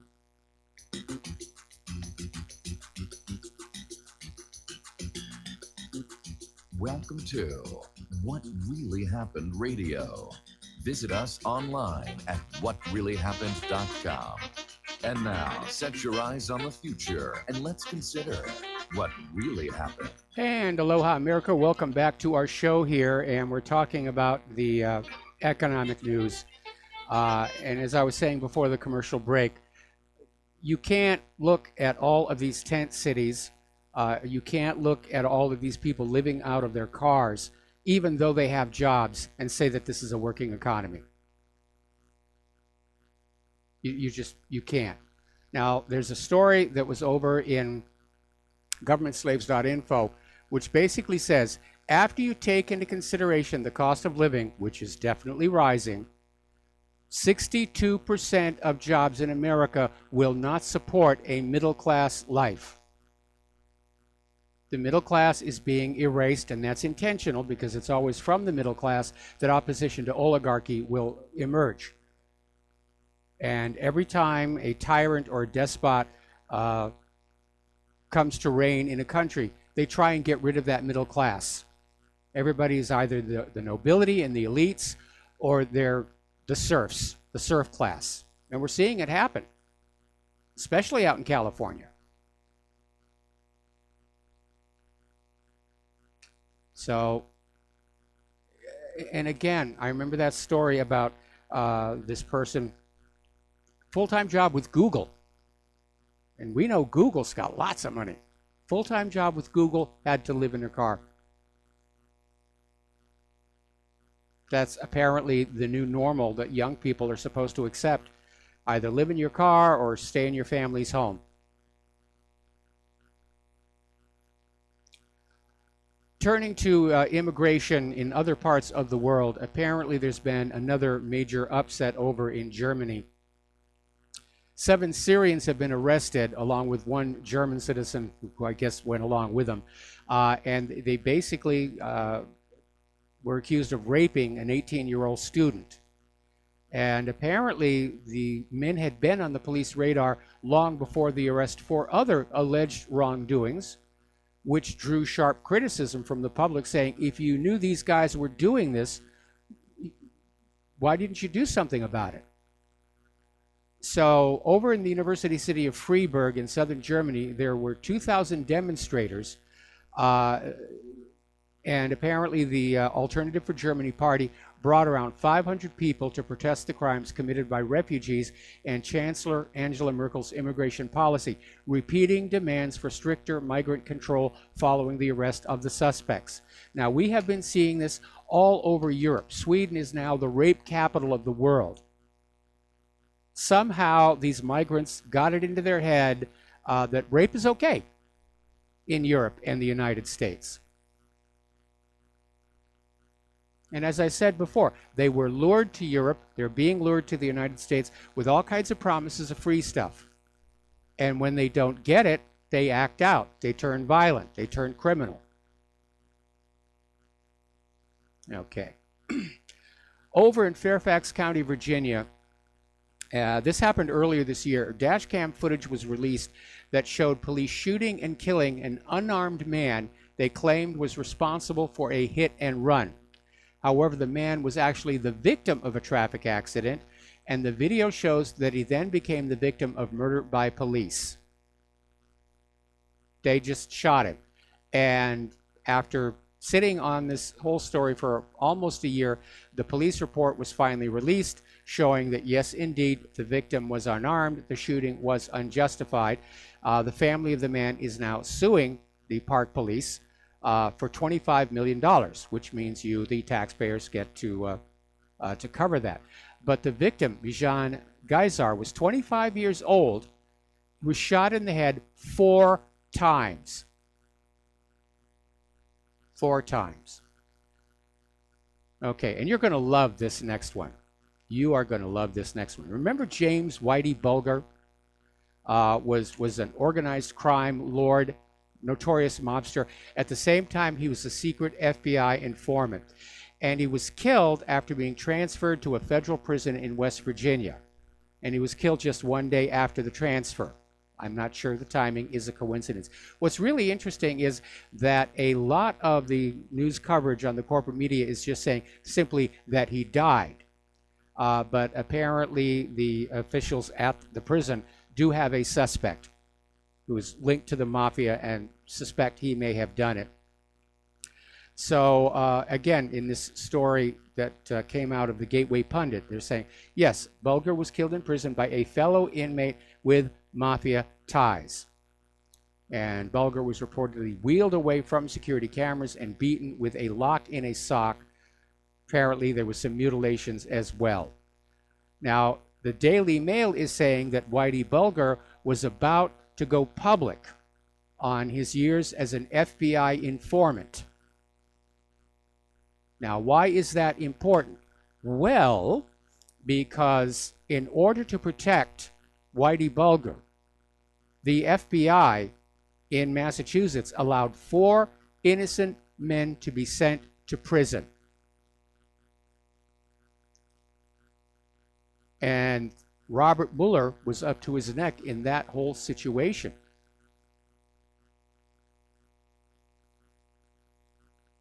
So, last May, Representative Louis Gohmert published a 48-page report called Robert Mueller Unmasked to expose his decades of corruption. And it did go into the detail of Mueller's shady past of helping mobster Whitey Bulger by eliminating mob competitors. Now, Bulger played the FBI because he used his position as an informant to inform on people he wanted to get rid of. So,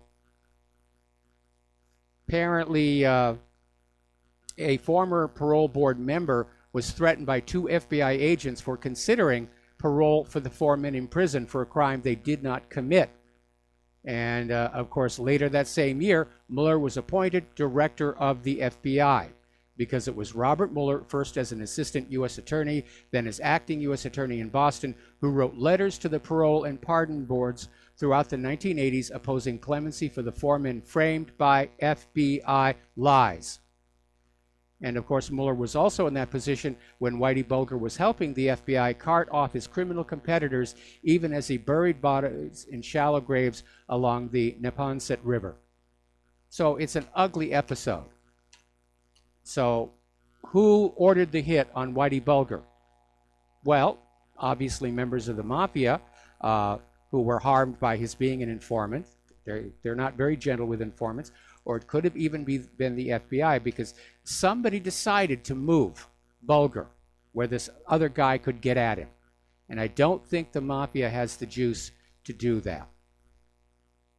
Mueller may be feeling a little bit nervous between these rape allegations now and all the rest of it.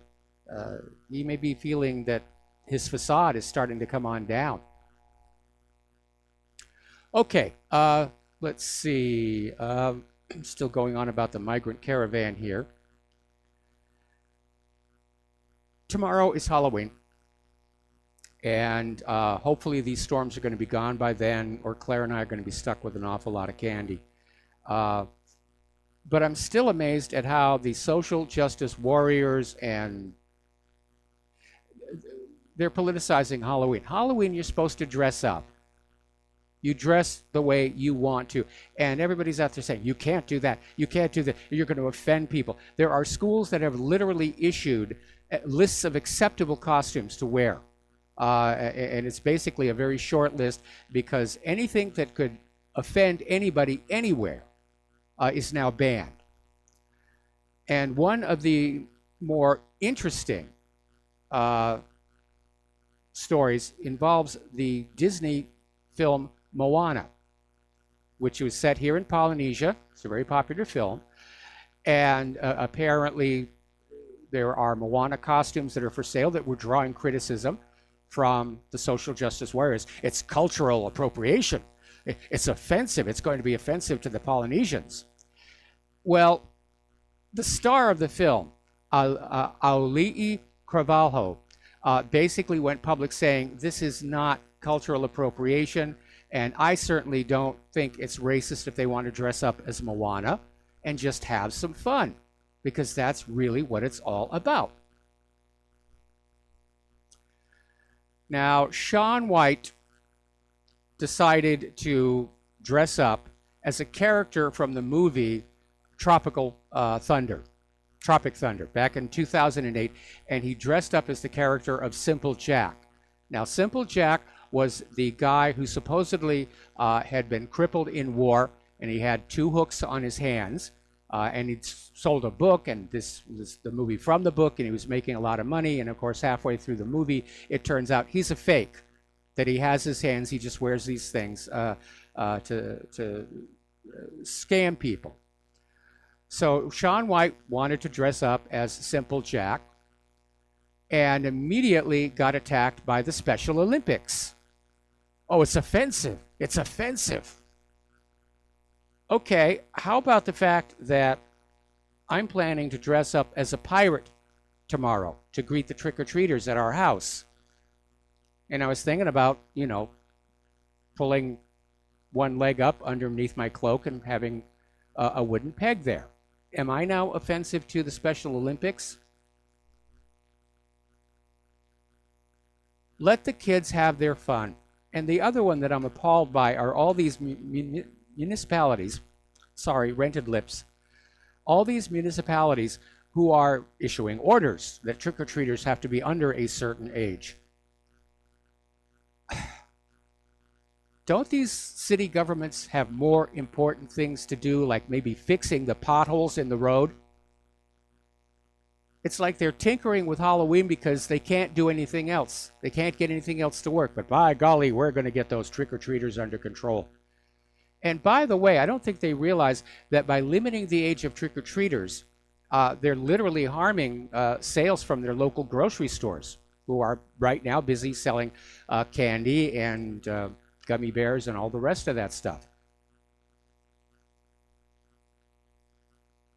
We've become a nation of whiners and crybabies and snowflakes. And as I keep saying, liberals' whole identity and sense of self-worth now rests on always being offended by something and using that offense to try and exert their control over other people's lives. Which, if you look at most liberals, I think they need to get their own lives under control first before they start running around screaming about Halloween costumes here. Okay, so getting on into computers. As you know, Gab is being blamed for allowing the synagogue shooter to have an account on their website. And as a result, they have been taken offline by GoDaddy.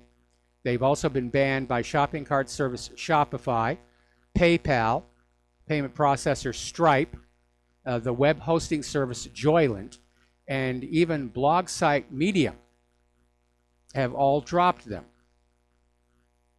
And apparently the founder of Gab is now receiving death threats.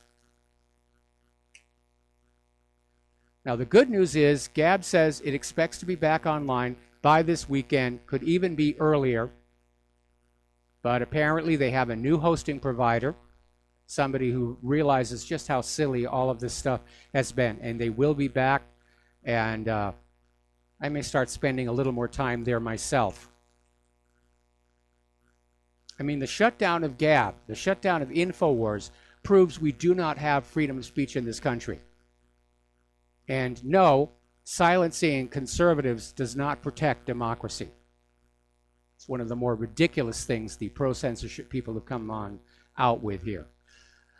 Story out of Investment Watch blog.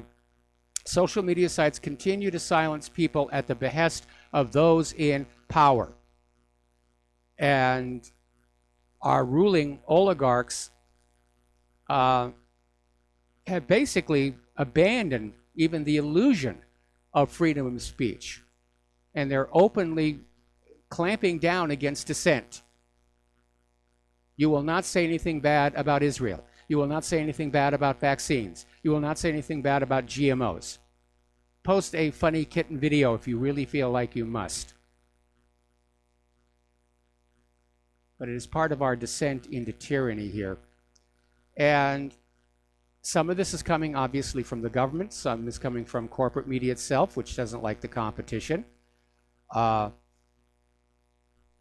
And apparently Bill Kristol, who's a neocon thought leader, He's out there saying, yeah, it's, we have to defend democracy by fighting fake news.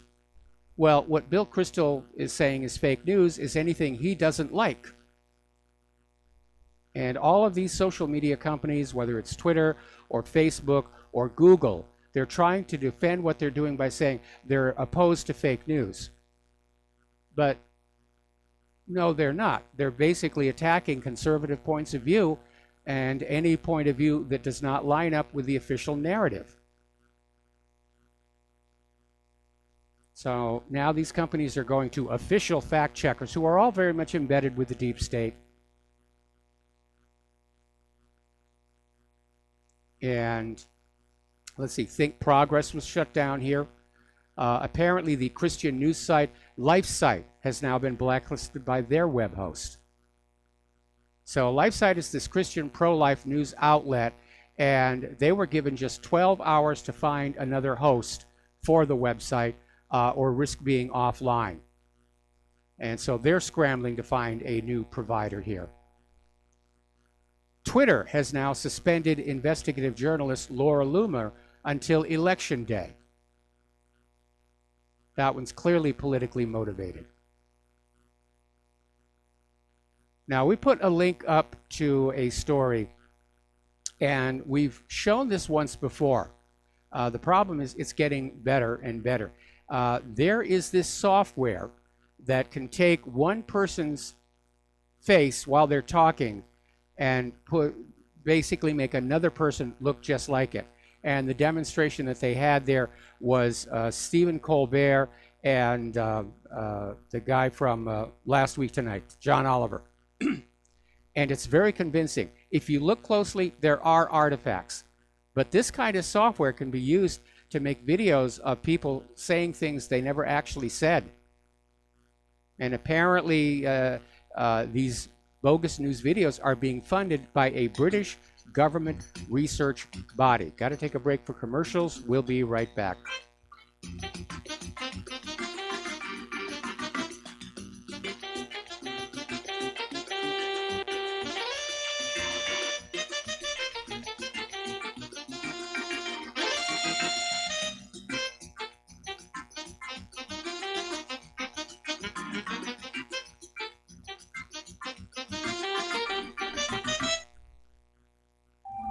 Did you know that neither the American Medical Association nor the American Bar Association were established to benefit the American people? Have you recognized that in our country, healthcare has little to do with health, and that our court system has nothing to do with justice? The priests of both medicine and law have been incentivized to implement a dark agenda on behalf of the Bilderbergers and their ilk. To protect ourselves and our progeny, we need to take a much closer look at how these two giant industries really work. Join me, Al Whitney, on In Defense of Humanity, Saturdays at 7 p.m. Central, as we expose the matrix and learn how not to consent to our own destruction. Many people write us about their experience with Extendivite. Allow me to read you a few from Amazon.com. By Mel. Great product. My husband and father-in-law use it regularly. Both my husband and father-in-law have had significant change in their blood pressure and overall health. By Amazon customer.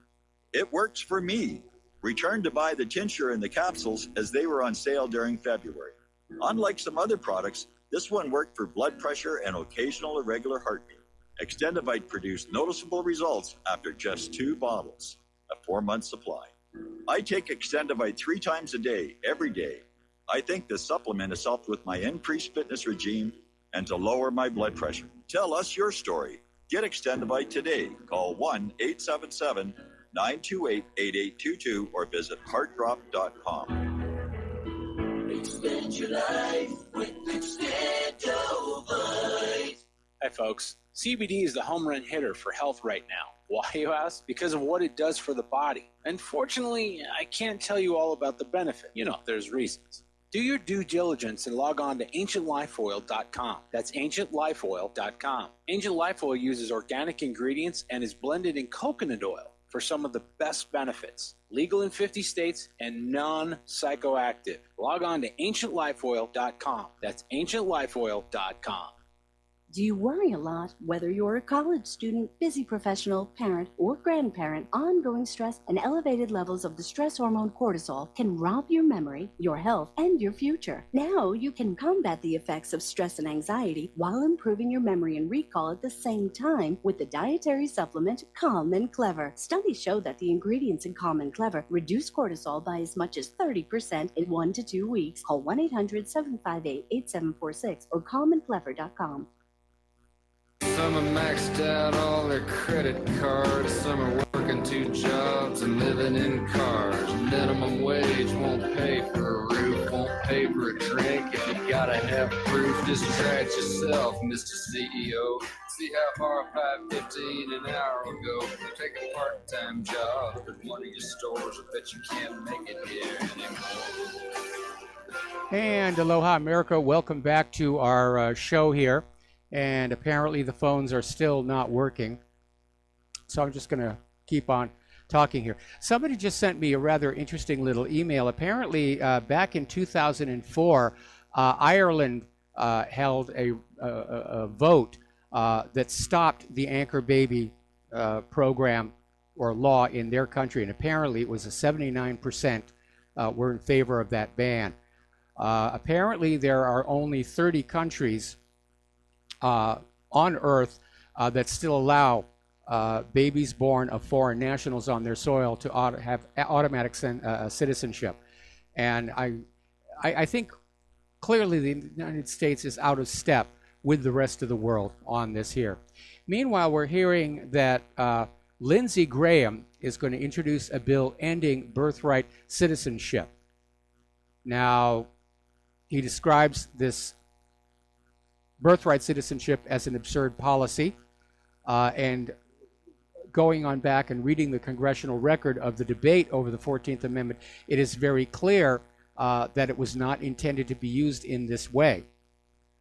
And the good news about all of this, of course, is that Trump has succeeded in making the immigration issue front and center for the upcoming midterms, and that's certainly not what the Democrats wanted, because they know the majority of Americans basically want stronger immigration.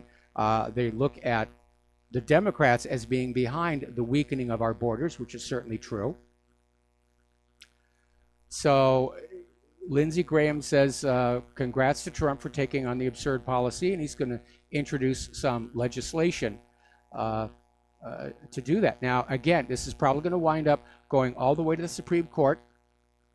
And if the Supreme Court looks at the intent of the framers by reading the actual congressional record, I think they'll rule that, yeah, the 14th Amendment does not, in fact, cover somebody just stepping into our country illegally and plopping out a baby and granting it automatic citizenship. So we'll see. Okay. Now then, as you know, we are being surveilled left, right, up, down, sideways.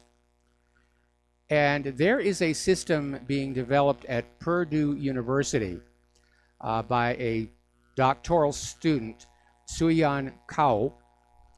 And apparently this Purdue University Symbolab has developed what's called a camera-to-human surveillance program called FADE, which stands for Private Human Addressing. And it's very appropriate because the whole point of this program is your privacy will fade away.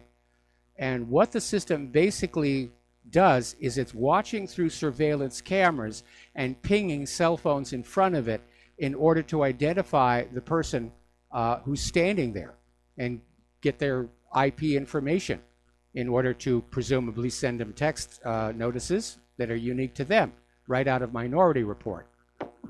All right, there's the music. We're going to take a break here for station identification. We'll be back with hour number 3 after these few words.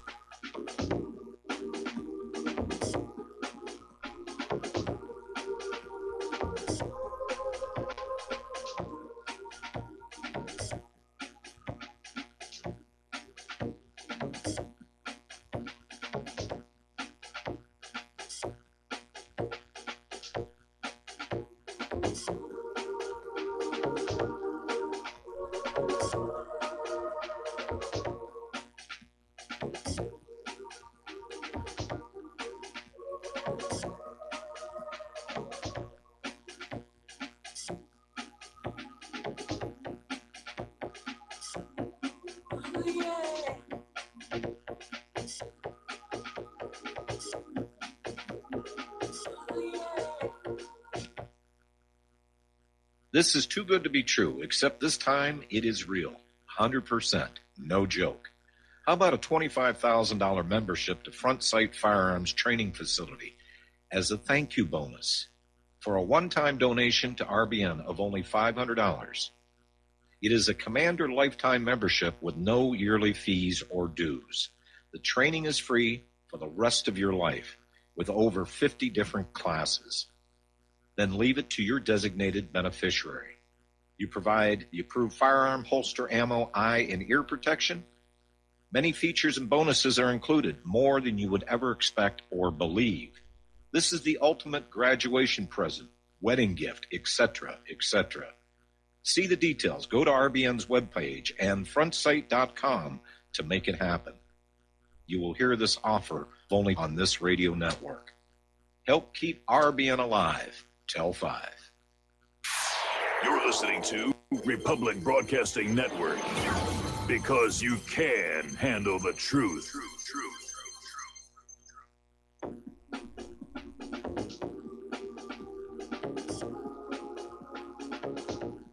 What Really Happened with your host, Mike Rivero. You're listening to the Republic Broadcasting Network, where you'll find out what the Fukushima's going on. And aloha, America. Welcome back to our show here, hour number 3. And I'm afraid, as far as I can tell, the phones are still down. So I'm just going to keep on talking here, and I'm going to have to pad a lot because I normally expect a certain amount of phone calls to fill up the show. And anyway, so we're talking about this system called FADE, and the way it works is there's a surveillance camera that is watching you walk around, and then it will basically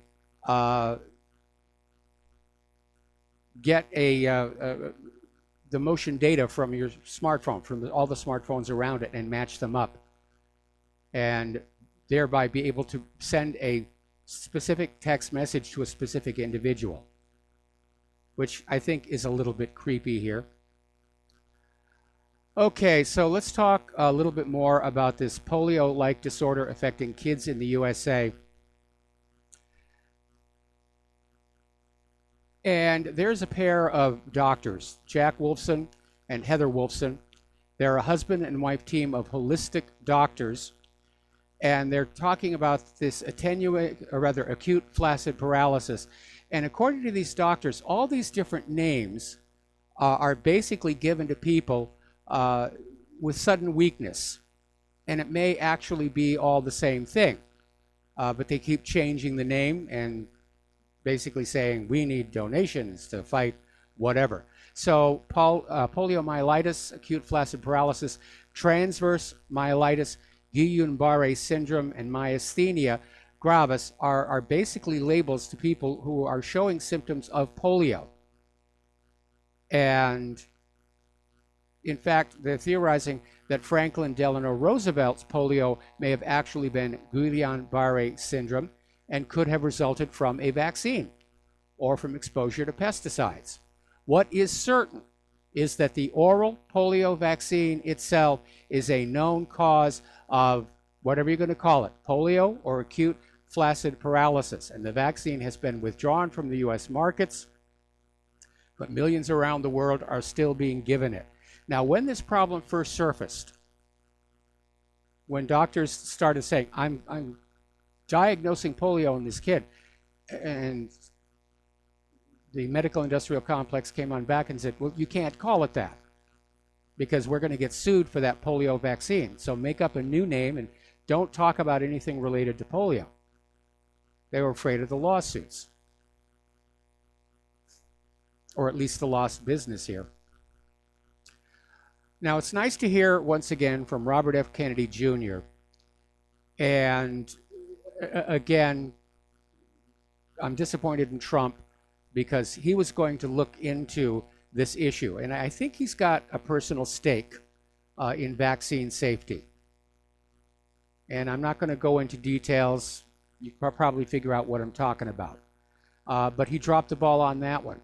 And in theory, the Vaccine Safety Commission is still in existence under the control of Robert F. Kennedy Jr., But if they are accomplishing anything, it certainly is never going to be reported on the corporate TV news, because they're dependent on those glitzy, expensive, well-produced pharmaceutical commercials. So anyway, Robert F. Kennedy Jr. and Del Bigtree, who was producer of the suppressed anti-vaccine documentary Vaxxed and the Informed Consent Action Network, filed a lawsuit, and they demanded the relevant government records proving that all federally approved vaccines had been tested for quality over the past 32 years.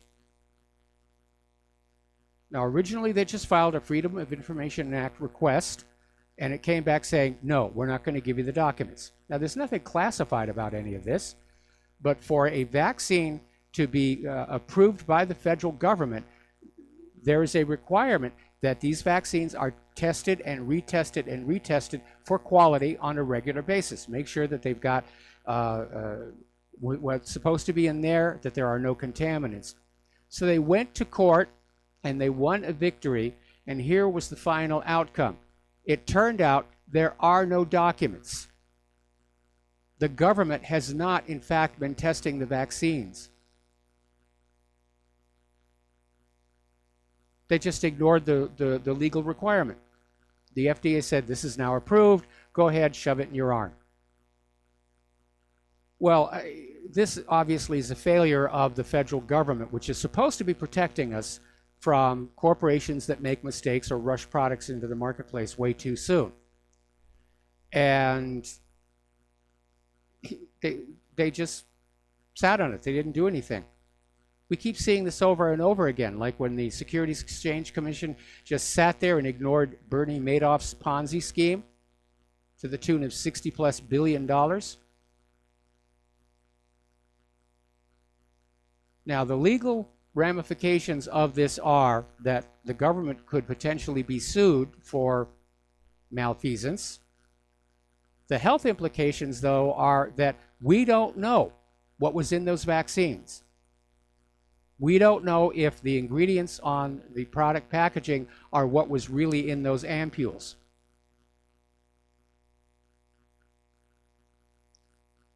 We're going to do a shout out now to our on-air affiliates who are just now rejoining the network. So we don't know what is being shot into the arms of our kids. We don't know if there's something harmful in there. We just know it's a big money maker, and they just keep pushing this on and on and on and on. Sometimes feels like the world is going crazy, like too many people are on prescription antidepressants here. Okay, out in California, or Cucafornia, I'm going to start calling it there, apparently second grade children were actually exposed to a drag queen who was labeled as an historical leader to celebrate. Now, this all started when California passed a law which forced schools to include pro-LGBT historical leaders. And so, in typical Cucafornia fashion, they jumped right in by propping up a drag queen man with a criminal past. Now, these are 7- and 8-year-old kids. And I think the parents would be very upset about this, but apparently the textbooks out there are pushing the LGBT agenda. They're from Pearson Publishing, which was the company behind Common Core. And I remember when Common Core first came on out, and teachers were literally being told, do not let the parents see the textbooks. And as I've mentioned before, for a while we used to have a neighbor who was out here in Hawaii helping the state implement Common Core. And she eventually resigned, went back home. But there's a lot of stuff in there that would be angering to people, and I'm not just talking about the LGBT stuff. It has paraphrased the Bill of Rights into a form the U.S. government wants. It's teaching kids that rights are granted by the government and can be withdrawn at any time, which is not what is in the original Bill of Rights. The Bill of Rights recognizes pre-existing rights the government may not intrude on. One of the worst abuses was their rewriting of the Second Amendment to say that you're allowed to keep and bear arms if you're in a government militia.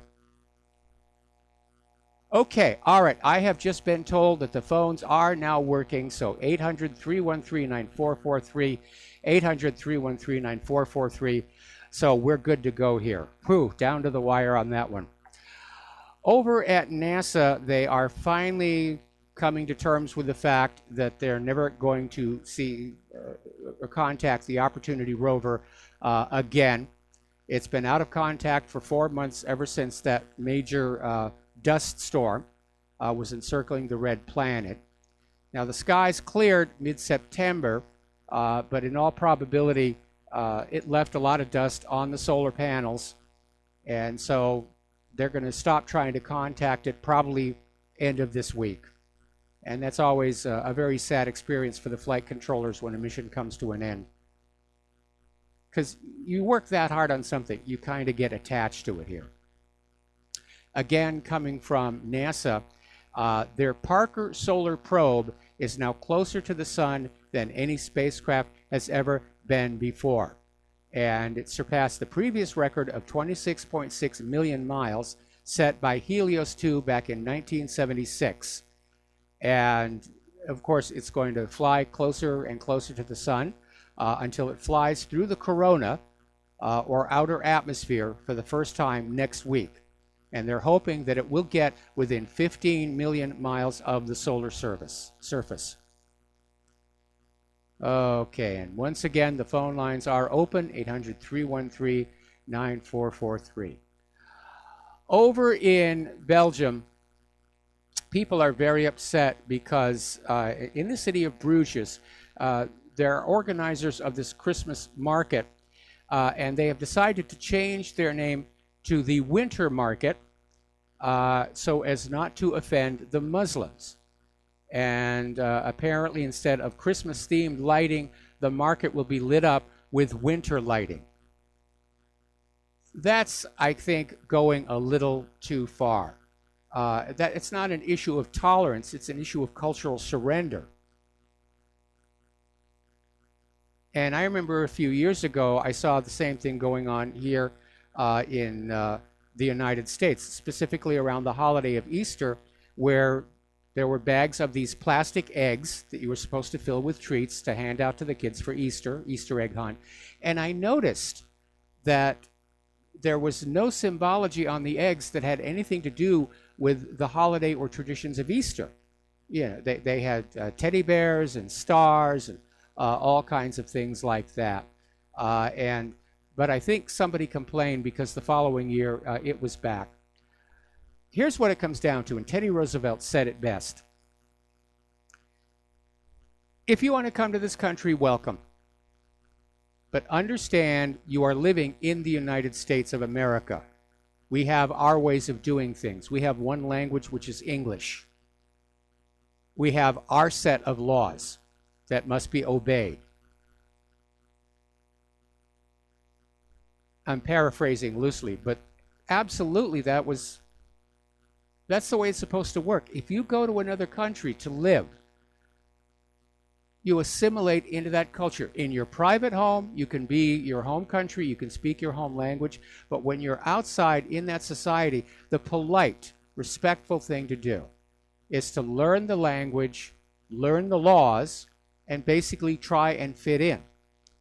And this whole George Soros open borders agenda has stood that on its head, where we have people who are coming into countries, not their own, and then making demands that their religion be respected, that their language be used.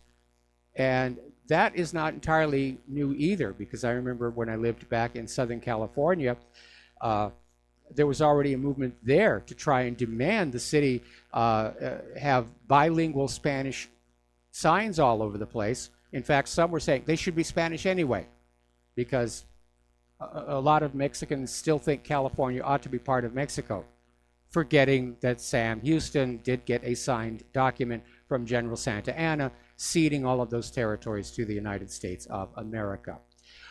All right, so let's see. Let's look through and see if we can find some other things to talk about here. And apparently, Matt Drudge is on the warpath against Fox, saying it's a sham company. And little piece of advice here. What do you do when you're feeling overwhelmed by all the terrible things going on? And that's a question that Claire and I ask ourselves all the time. And we're seeing our culture, our society, being ripped to shreds before our eyes. There's so much hatred out there that's being encouraged. It's like violence and hatred is supposed to be the new societal norm. And I think most people really do want to just live peaceful lives. They want to be left alone. They don't want to intrude on other people. They're probably getting very, very tired of all the social justice warriors running around and saying, well, I'm offended by you doing that, so don't do that anymore. That's how they feel empowered. That's how they feel that they're in control. Okay, and let's see. Somebody just sent me a story about UNICEF. And apparently their yearly masquerade ball for Halloween was filled with all kinds of creepy symbolism here. The advertised goal, of course, is to raise money for children. But they were saying it looked a lot like Eyes Wide Shut. So, yeah, I'm looking at some of these photos here. There are Satan costumes and a lot of very sexy dressed ladies. And by the way, that's something else that's on all the ban lists. Oh, you can't have sexy girl costumes. I agree for the little kids, yeah, shouldn't.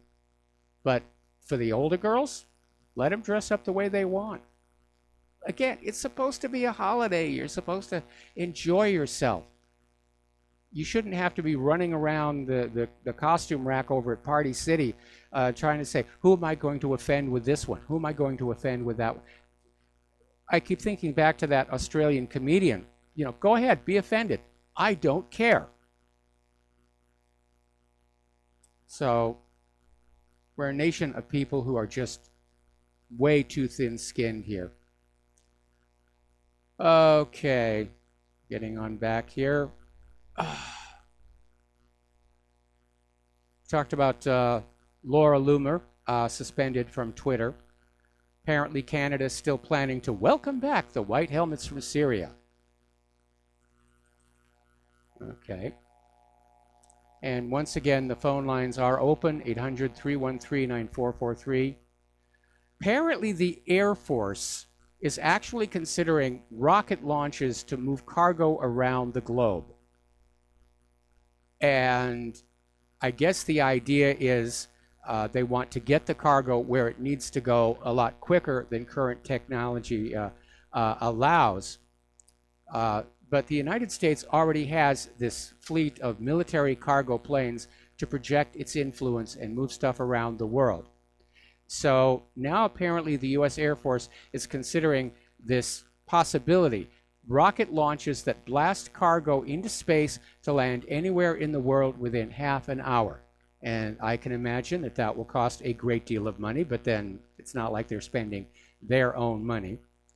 But apparently last week at a military conference outside Dallas, Air Force officials confirmed the service has met with private space companies to discuss the possibility. Apparently they've already sat down with SpaceX to talk about that. And apparently Blue Origin and Virgin Orbital are also looking to get into this business, to get all this cargo around the world. Okay, let's see.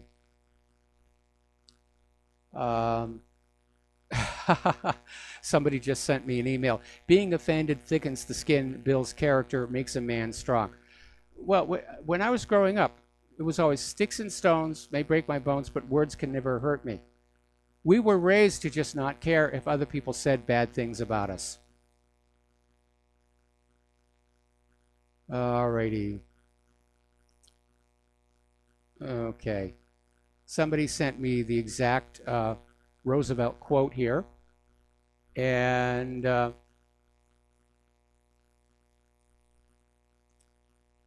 apparently, here we go. Here's the exact quote from Theodore Roosevelt. We should insist that if the immigrant who comes here does in good faith become an American and assimilates himself to us, he shall be treated on an exact equality with everyone else. For it is an outrage to discriminate against any such man because of creed or birthplace or origin.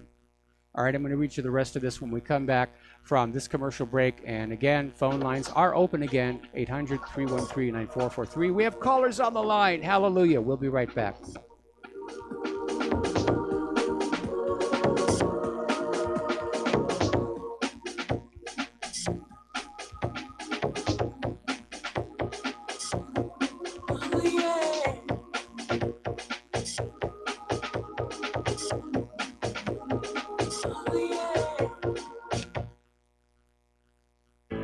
Extendivite, a 7-herb combination of garlic, cayenne, hawthorn, bilberry, ginkgo biloba, valerian, and milk thistle. Extendivite is designed to strengthen the heart and arteries and help the body heal itself. Doctors are not able to explain the improvements they are seeing in their patients' health who are taking Extendivite. People who once needed more pills are now taking less and getting better. Due to the unexplainable improvements in their patients' health, more doctors are calling to order Extendivite for themselves. Help Extendivite make your doctor a believer. Extendivite is available in capsule or liquid form for just $69.95 for a 2-month supply. To get started, call 1-877-928-8822. That's 1-877-928-8822 or visit heartdrop.com. Extend your life with Extendovite. Attention RBN listeners. Dr. Ignatius Piazza, founder of Front Sight Firearms Training, and Fate have come together to allow RBN to run another fundraiser till the end of the year. We didn't really expect this opportunity, but thankfully it's here and running as you hear this. We've set a goal of 500 donations by the end of the year, which averages around 6 per day, 7 days a week. When you realize all the folks listening to RBN all hours of the day and night, we think our goal is realistic and extremely critical to keep RBN on the air. If everybody listening will seriously assess their ability with firearms and then take advantage of this opportunity, we feel our goal is very conservative. Please take the time to look over Front Sight's website to get an idea of an amazing facility and the world-class training that's going on there. If this interests you, you likely will have like-minded friends that would like to know. Tell them. If for some reason some listeners are not personally interested, consider sons and daughters, close friends, nieces or nephews, top valued employees, inform club members, share the opportunity with police and fire departments. It's not too early to plan Christmas presents for special people. This fundraiser has come at an extremely critical time for RBN because the dire need for equipment upgrades. We're running on the spare tire currently with no money to fix a flat, and the fuel gauge is bouncing on E. This is one of the most valuable ways you can help RBN financially because you get Commander lifetime membership value that is 50 times your donation and can be passed on forever. How many times during life do you get to leave a legacy? See more details and contact info on our webpage, republicbroadcasting.org, and thank you. What this country is coming to, I sure would like to know. If they don't do something by and by, the rich will live and the poor will die. Doggone, the panic is on. Can't get no way, can't draw no pay. Unemployment gets... And aloha, America. Welcome back to our show here, and we're talking about Theodore Roosevelt. And apparently there are several versions of this quotation making the rounds on the net attached to graphics. But this apparently is the original letter that he wrote, and it is a little bit different from what we've been seeing online. We should insist that if the immigrant who comes here does in good faith become an American and assimilates himself to us, he shall be treated on an exact equality with everyone else, for it is an outrage to discriminate against any such man because of creed or birthplace or origin. But this is predicated upon the man's becoming in every fact an American and nothing but an American. If he tries to keep segregated with men of his own origin and separated from the rest of America, then he isn't doing his part as an American. There can be no divided allegiance here. We have room for but one language here, and that is the English language. For we intend to see that the crucible turns our people out as Americans of American nationality and not as dwellers in a polyglot boarding house. And we have room for but one sole loyalty, and that is loyalty to the American people. And that really does say it all. Okay, we're going to take some phone calls now. I'm so glad the phones are working. Terry in California, aloha. Welcome to the show. What's on your mind? Hey, Mike, you just said loyalty to America, and that excludes the Zionists that put Israel first and all the rest of us second. But what I really wanted to say is you're a proponent of legal immigration, and I would submit from the stories I've heard that whole system is corrupted as well. I mean, we're looking at these caravans coming up, and we should, but it's one little drop in the whole immigration thing that has got some real problems. So we need some people looking at that normal immigration system and, see what's going on there, because I don't think it's all up and up like you might think it is. And, well, I imagine, like anything else in the government, it's open for corrupting influences and political pressure. In fact, I know for a fact it is. But it's still better than just opening up the borders and letting people who are carrying bombs and guns and contagious diseases pour on in. Absolutely. Well, we ought to start looking at the legal thing, too, because that's corrupted as well. And we need to straighten that out, So, and the other thing you said the other day that kind of disturbed me a little bit, after the country comes down, you're going to have a constitutional convention, and that kind of scares me. Anybody talks about that kind of scares me. What's wrong with the one we got and just making some laws to clean it up a little bit where it's not abused? Well, I think when the country comes on down, I think the very first thing the American people should say is that all these former career politicians and officials are not allowed to be part of the Continental Convention. Absolutely. Absolutely. But, you want to start over from scratch, with a Continental Convention, Constitutional Convention. Is that what you're saying? No, I'd like to start with our current Constitution and the first 13 amendments. I think that's a good starting point because it reestablishes the Republic as it was intended to be. And we're probably going to have to add some other things in there to basically set in stone certain things like campaign donation limits. We need to learn the lessons from the last 200 some odd years of things that were obviously overlooked by the founding fathers. They were great men, and they came up with a really good idea for a completely new way to run a country. But in hindsight, they did miss a few things. And we know now, of course, that while they intended for the 14th Amendment to not apply to children of foreigners born on our soil, it wasn't clearly written that way. And in fact, to be very brutally honest, if you read the Constitution as it was actually written, you will spot there are occasional grammar mistakes. So they did make a few goofs that we need to correct. Okay, I'll go along with that scenario.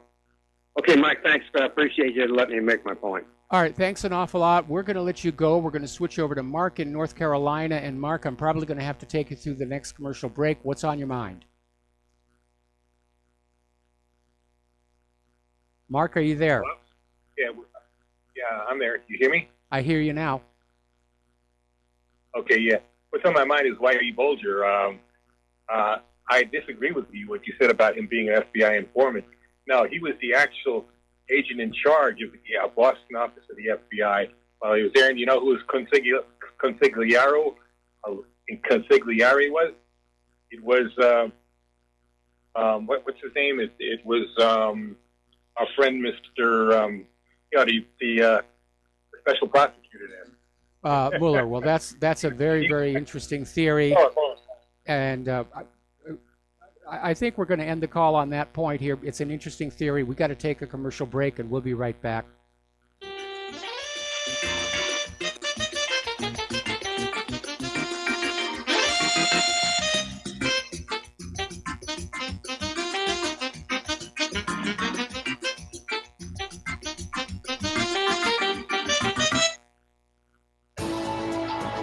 You are tuned in to the Republic Broadcasting Network. Visit our website by going to republicbroadcasting.org.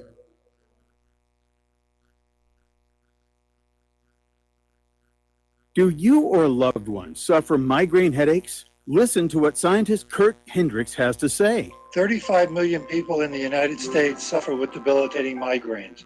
If you or a loved one are one of them, you need to know about MigraLief.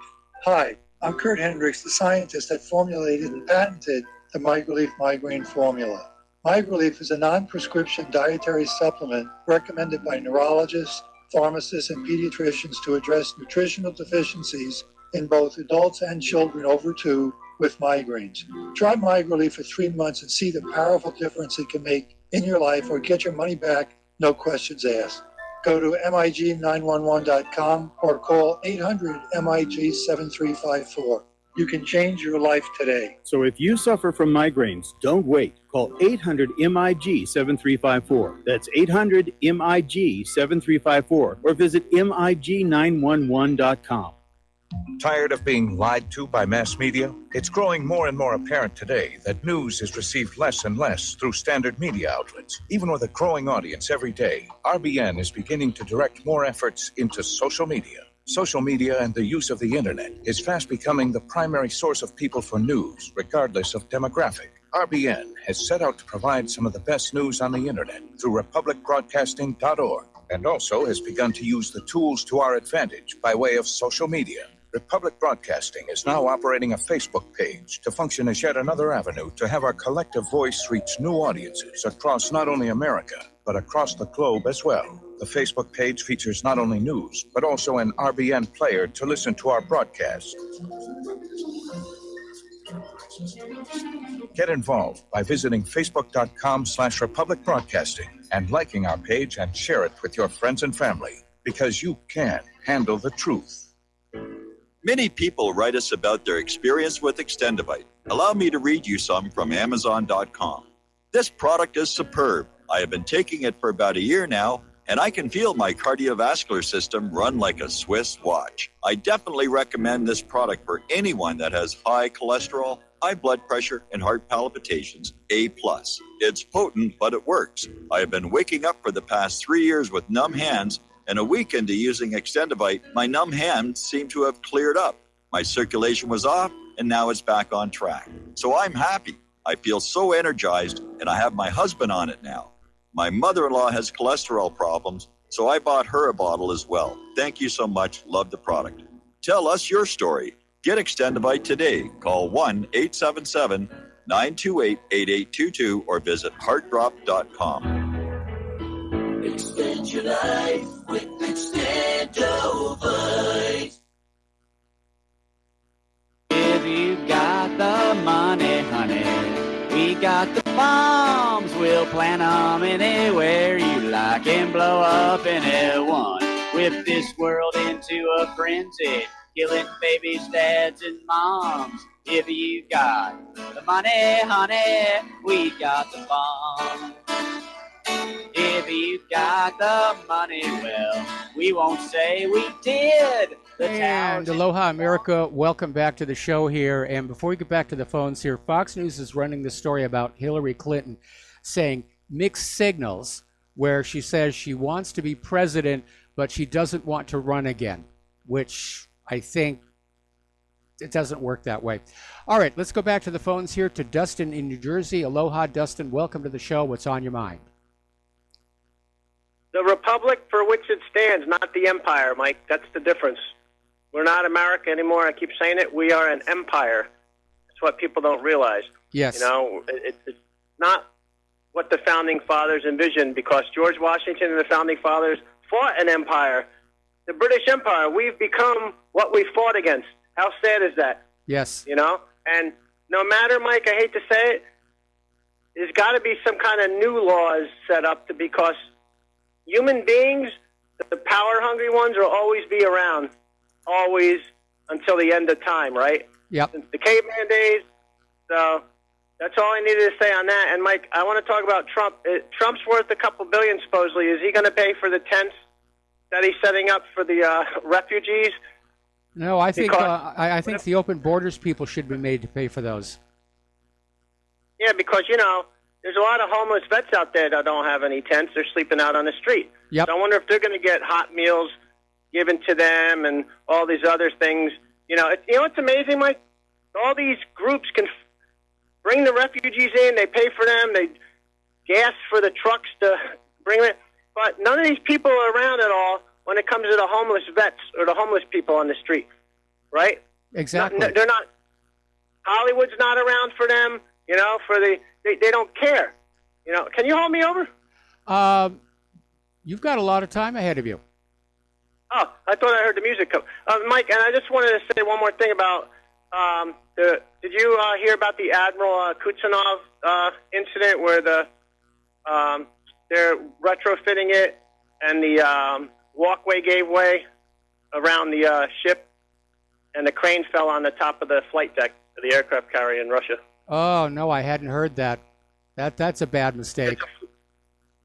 It's a floating dock. They had a power issue, and I guess the floating dock, it sinks down, so I guess it pumps water in or out of the dock so it goes down below the ship line. Yes. And something happened, but the crane fell across it. There's a hole in the flight deck, but I mean, it's being retrofitted. It's already been moved to another dock to get fixed, so, you know, but it was going to be out of commission anyway, so, but they don't know the extent of the damage yet. But most likely it'll be repaired and, you know, sent on its way. But yeah, I don't know what, you know, yeah, that's I mean, I still don't think they should have more than one aircraft carrier because, you know, aircraft carriers are a sign of an empire, basically, right? I mean, because they project power. You know, well, Russia doesn't. Again, I think that would be debatable. I mean, certainly the United States has more carriers than any other nation, especially of the so-called super carriers. But I think Russia right now and China and a lot of other countries are saying the U.S. is taking the world to war. We'd better get ready for it now and not get caught off guard. And China knows this because did you see Xi Jinping? He's telling them to get ready for war. Yes. And as the president of China saying that, not me. Yes. You know, so, and then one more thing, Mike, real quick about Angela Merkel and Macron. They basically being at that summit with Putin and Erdogan, they're basically saying they're off the regime change bandwagon. The only countries that are going to be on it still is Britain and the United States. And that's all I got to say, Mike. Have a good rest of the show. All right, thanks an awful lot. We're going to let you go here and switch over to Steve Elkins. Aloha, Steve. Welcome to the show. What's on your mind? Steve? There? Steve Elkins? I'm here. Okay, there you are. Yes, I'm here. I would like to see some government responsibility, fiscal responsibility, and the ending of this raising of the debt ceiling, which does not encourage fiscal responsibility. I am really getting tired of that. You can't do that. I can't do it. We can't call up our creditors, Visa, and say, "Hey, up my maximum on my Visa card." I'm getting a little tired of this whole, well, we'll afford it by just raising the debt ceiling. And I'd like to see somebody step up to the plate on that issue. Stop this nonsense of raising the debt ceiling. It doesn't encourage any kind of responsibility. economic responsibility. I'd like to see somebody finally step up and do something about that. Well, Ron Paul was trying to make that an issue, which is why they worked so hard to get him out of the race. Yeah, that's it. I haven't heard anybody else other than Ron Paul. That's it. Yeah, well, I mean, basically, 100 years ago when they created the Federal Reserve, the U.S. became trapped by that debt. And the reason there's no way out is because, of course, the Federal Reserve and Wall Street are very generous donors to candidates, and especially in an age where there are no more limits to campaign donations, or the limits are way up high. Yeah, Congress is not going to do anything that upsets the Federal Reserve. And the Federal Reserve wants the debt to increase because that way they get more money in the interest payments. And it can't last forever. But the people who are running the Federal Reserve, they just want their goodies today. And, you know, the crash and the problems, that'll be down the road. That's somebody else's problem to deal with. Yeah, I agree. Hey, a prediction on Merkel. Is she going to make it to 2021, or is she going to be out soon, very soon? I think that there may actually be a move to get her to step down as chancellor before then. Right. Yeah, that's it. That's it for me, Mike. Appreciate it. All right. Thanks an awful lot. We're going to let you go. And yeah, I would say I would not be surprised to see it happen at the same time she steps down from the leadership position in the Christian Democratic Union. Her opponents might just hold the door open and say, look, as long as you're on your way out, why don't you go all the way out here?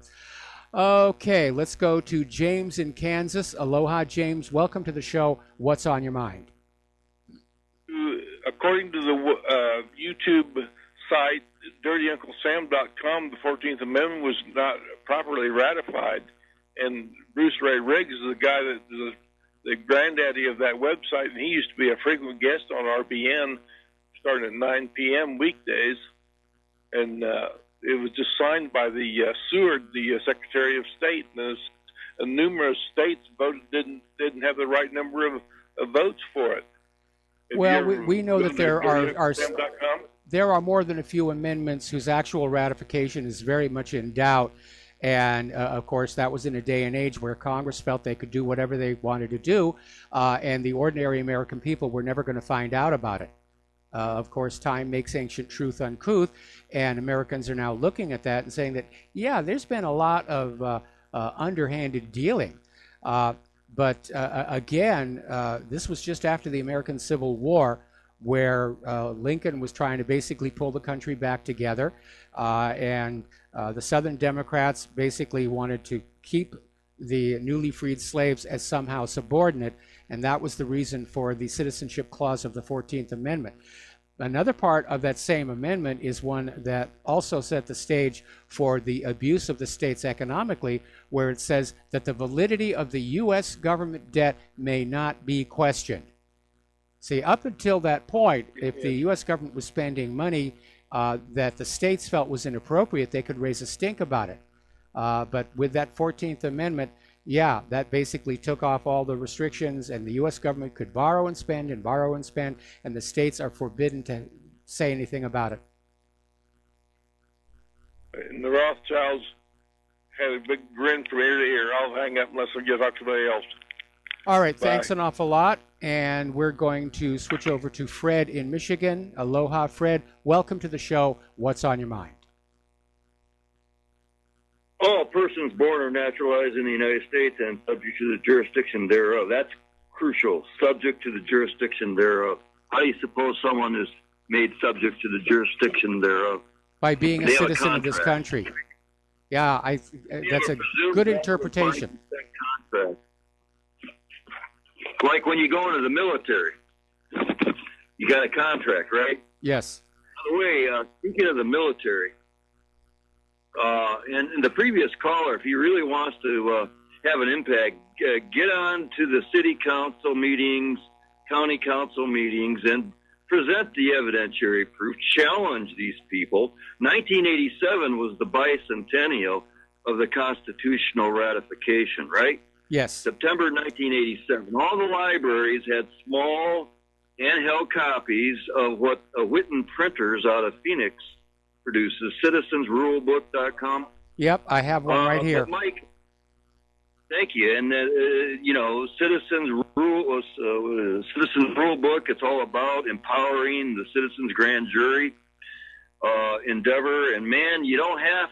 All you got to do is sign on jury duty. You don't have to expose your knowledge base. You just get on the jury and say, well, you know what?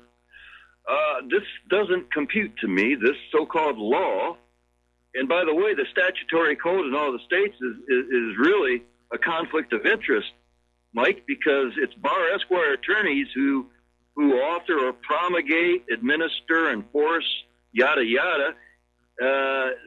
And they've even copyrighted. It's a total conflict of interest. No separation of power either, because all senators are bar esquire attorneys. And I suspect the vast majority of the reps are also bar esquire. Here in Michigan, in at least 2 districts, CIA operatives are U.S. representative candidates. And then, Mike, remember what William Colby was at 75 or 76. He's testifying before Congress, says, yeah, man, we got high-level CIA operatives in the highest echelons of media and academia. We control it all. So as I view what's going down with Xi Jinping and the Chi-Coms et al., there's a site called military.com, and it's 24 December of 2013, 24 December 2013, military.com. Israel passes U.S. military high-tech to China. Yes. And in the documentary called Tricoms Have Taken Over America, this is, Brendan O'Connell thinks very highly of you, man. Okay? He's just wondering why you're never talking about TELPIOP, man. The TELPIOP program, dude, is how AIPAC, man, it's AIPAC. There's even on YouTube, AIPAC, what treason looks like. And what's this? Ellen Sabrowski. Israel did 9/11, all the proof. Okay? Yes. Okay, so you got these different lobbying groups who are orchestrating, conducting the hijacking, the confiscation of all of our high-tech industry technology jobs over to Israel, and then they sell it off to China and Russia, yada yada. And what do we hear from Trump? They're our enemies, right? Yes. Now, we got to be. Who was it? Bannon and now Mattis. Oh, we got to be ready to fight a war on several fronts. Really? Well, who's creating the enemies of us? The real enemy within and without is Israel, man, the government of Israel. And anybody who supports, as I say, Israel, man, like the Kufi Christians United for Israel, groupie, baboony brain buffoons, man. Okay, well, let's not get personal here. But getting on back to what you said, it's been a problem for many, many years that, yes, the U.S. will transfer weapons technology to Israel. Israel has been caught many times turning around and reselling it to countries who are not always our friends. And maybe that's the reason why Russia and China don't need to spend as much on their weapons development program as the United States, because the United States is spending all the money to invent this technology, and all Russia and China do is buy a copy of it from Israel. And it is a major problem. And yes, it results with the fact that, you know, we are going up against military peers who have got significant, they've closed the technology gap with the United States. Yeah, man. And what about all the funding? We got to shut it down. Everybody in this audience needs to start hammering away, man, with at least they don't need the money on a weekly basis. They don't need the money. You know, they've got a very powerful economy. Plus, of course, it is illegal for the United States to be sending any money to Israel under the Symington Amendment to the Foreign Appropriations Act, or the Glenn Act, which specifically says the United States may not send any aid to any country in possession of nuclear weapons technology that refuses to sign the Nuclear Non-Proliferation Treaty or allow IAEA inspections. Now, everybody knows Israel has nuclear weapons. Mordecai Benunu blew the lid off that quite some time ago. Netanyahu is starting to drop hints that Israel has nuclear weapons at that speech he did at Dimona. Every single penny of your money that is taken by the U.S. government and sent to Israel is a criminal act under United States law. And you know what, Mike? I really believe that Michael Collins Piper final judgment regarding the fact that the week after Dallas, JFK had an entourage directed to Israel to inspect Dimona, and if they discovered they were engaged in nuclear weapons R&D, they're going to shut that whole program down. Well, Ben-Gurion resigned and JFK had his brains blown out, right? And Collins Piper was told by Israeli arms dealers that, yeah, it was the Mossad that did it because JFK was going to shut off the nuclear weapons program, and they considered that a death blow to the future stability of Israel. Well, there were multiple players. There were multiple players in the JFK assassination, and Israel was one of them, along with organized crime in the United States, the Texas oil billionaires, and even the Federal Reserve. They all had reasons for to get rid of Kennedy, and by sort of spreading out the assassination amongst themselves, they created plausible deniability. The reality is that there's never a single cause behind a war or assassination. Real quick, you've only got 15 seconds. Okay. Colonel Dan Marvin, expendable elite. He was at a special warfare school at Fort Bragg. The day after the Dallas murder, he overheard CIA instructors saying things went really well in Dallas yesterday, didn't they? Well, the CIA didn't like Kennedy either because he basically pulled the plug on the Bay of Pigs. All right, well, listen, Fred, got to let you go. Got two more callers waiting on the line. I'm going to try and get to you both during the last segment of our show.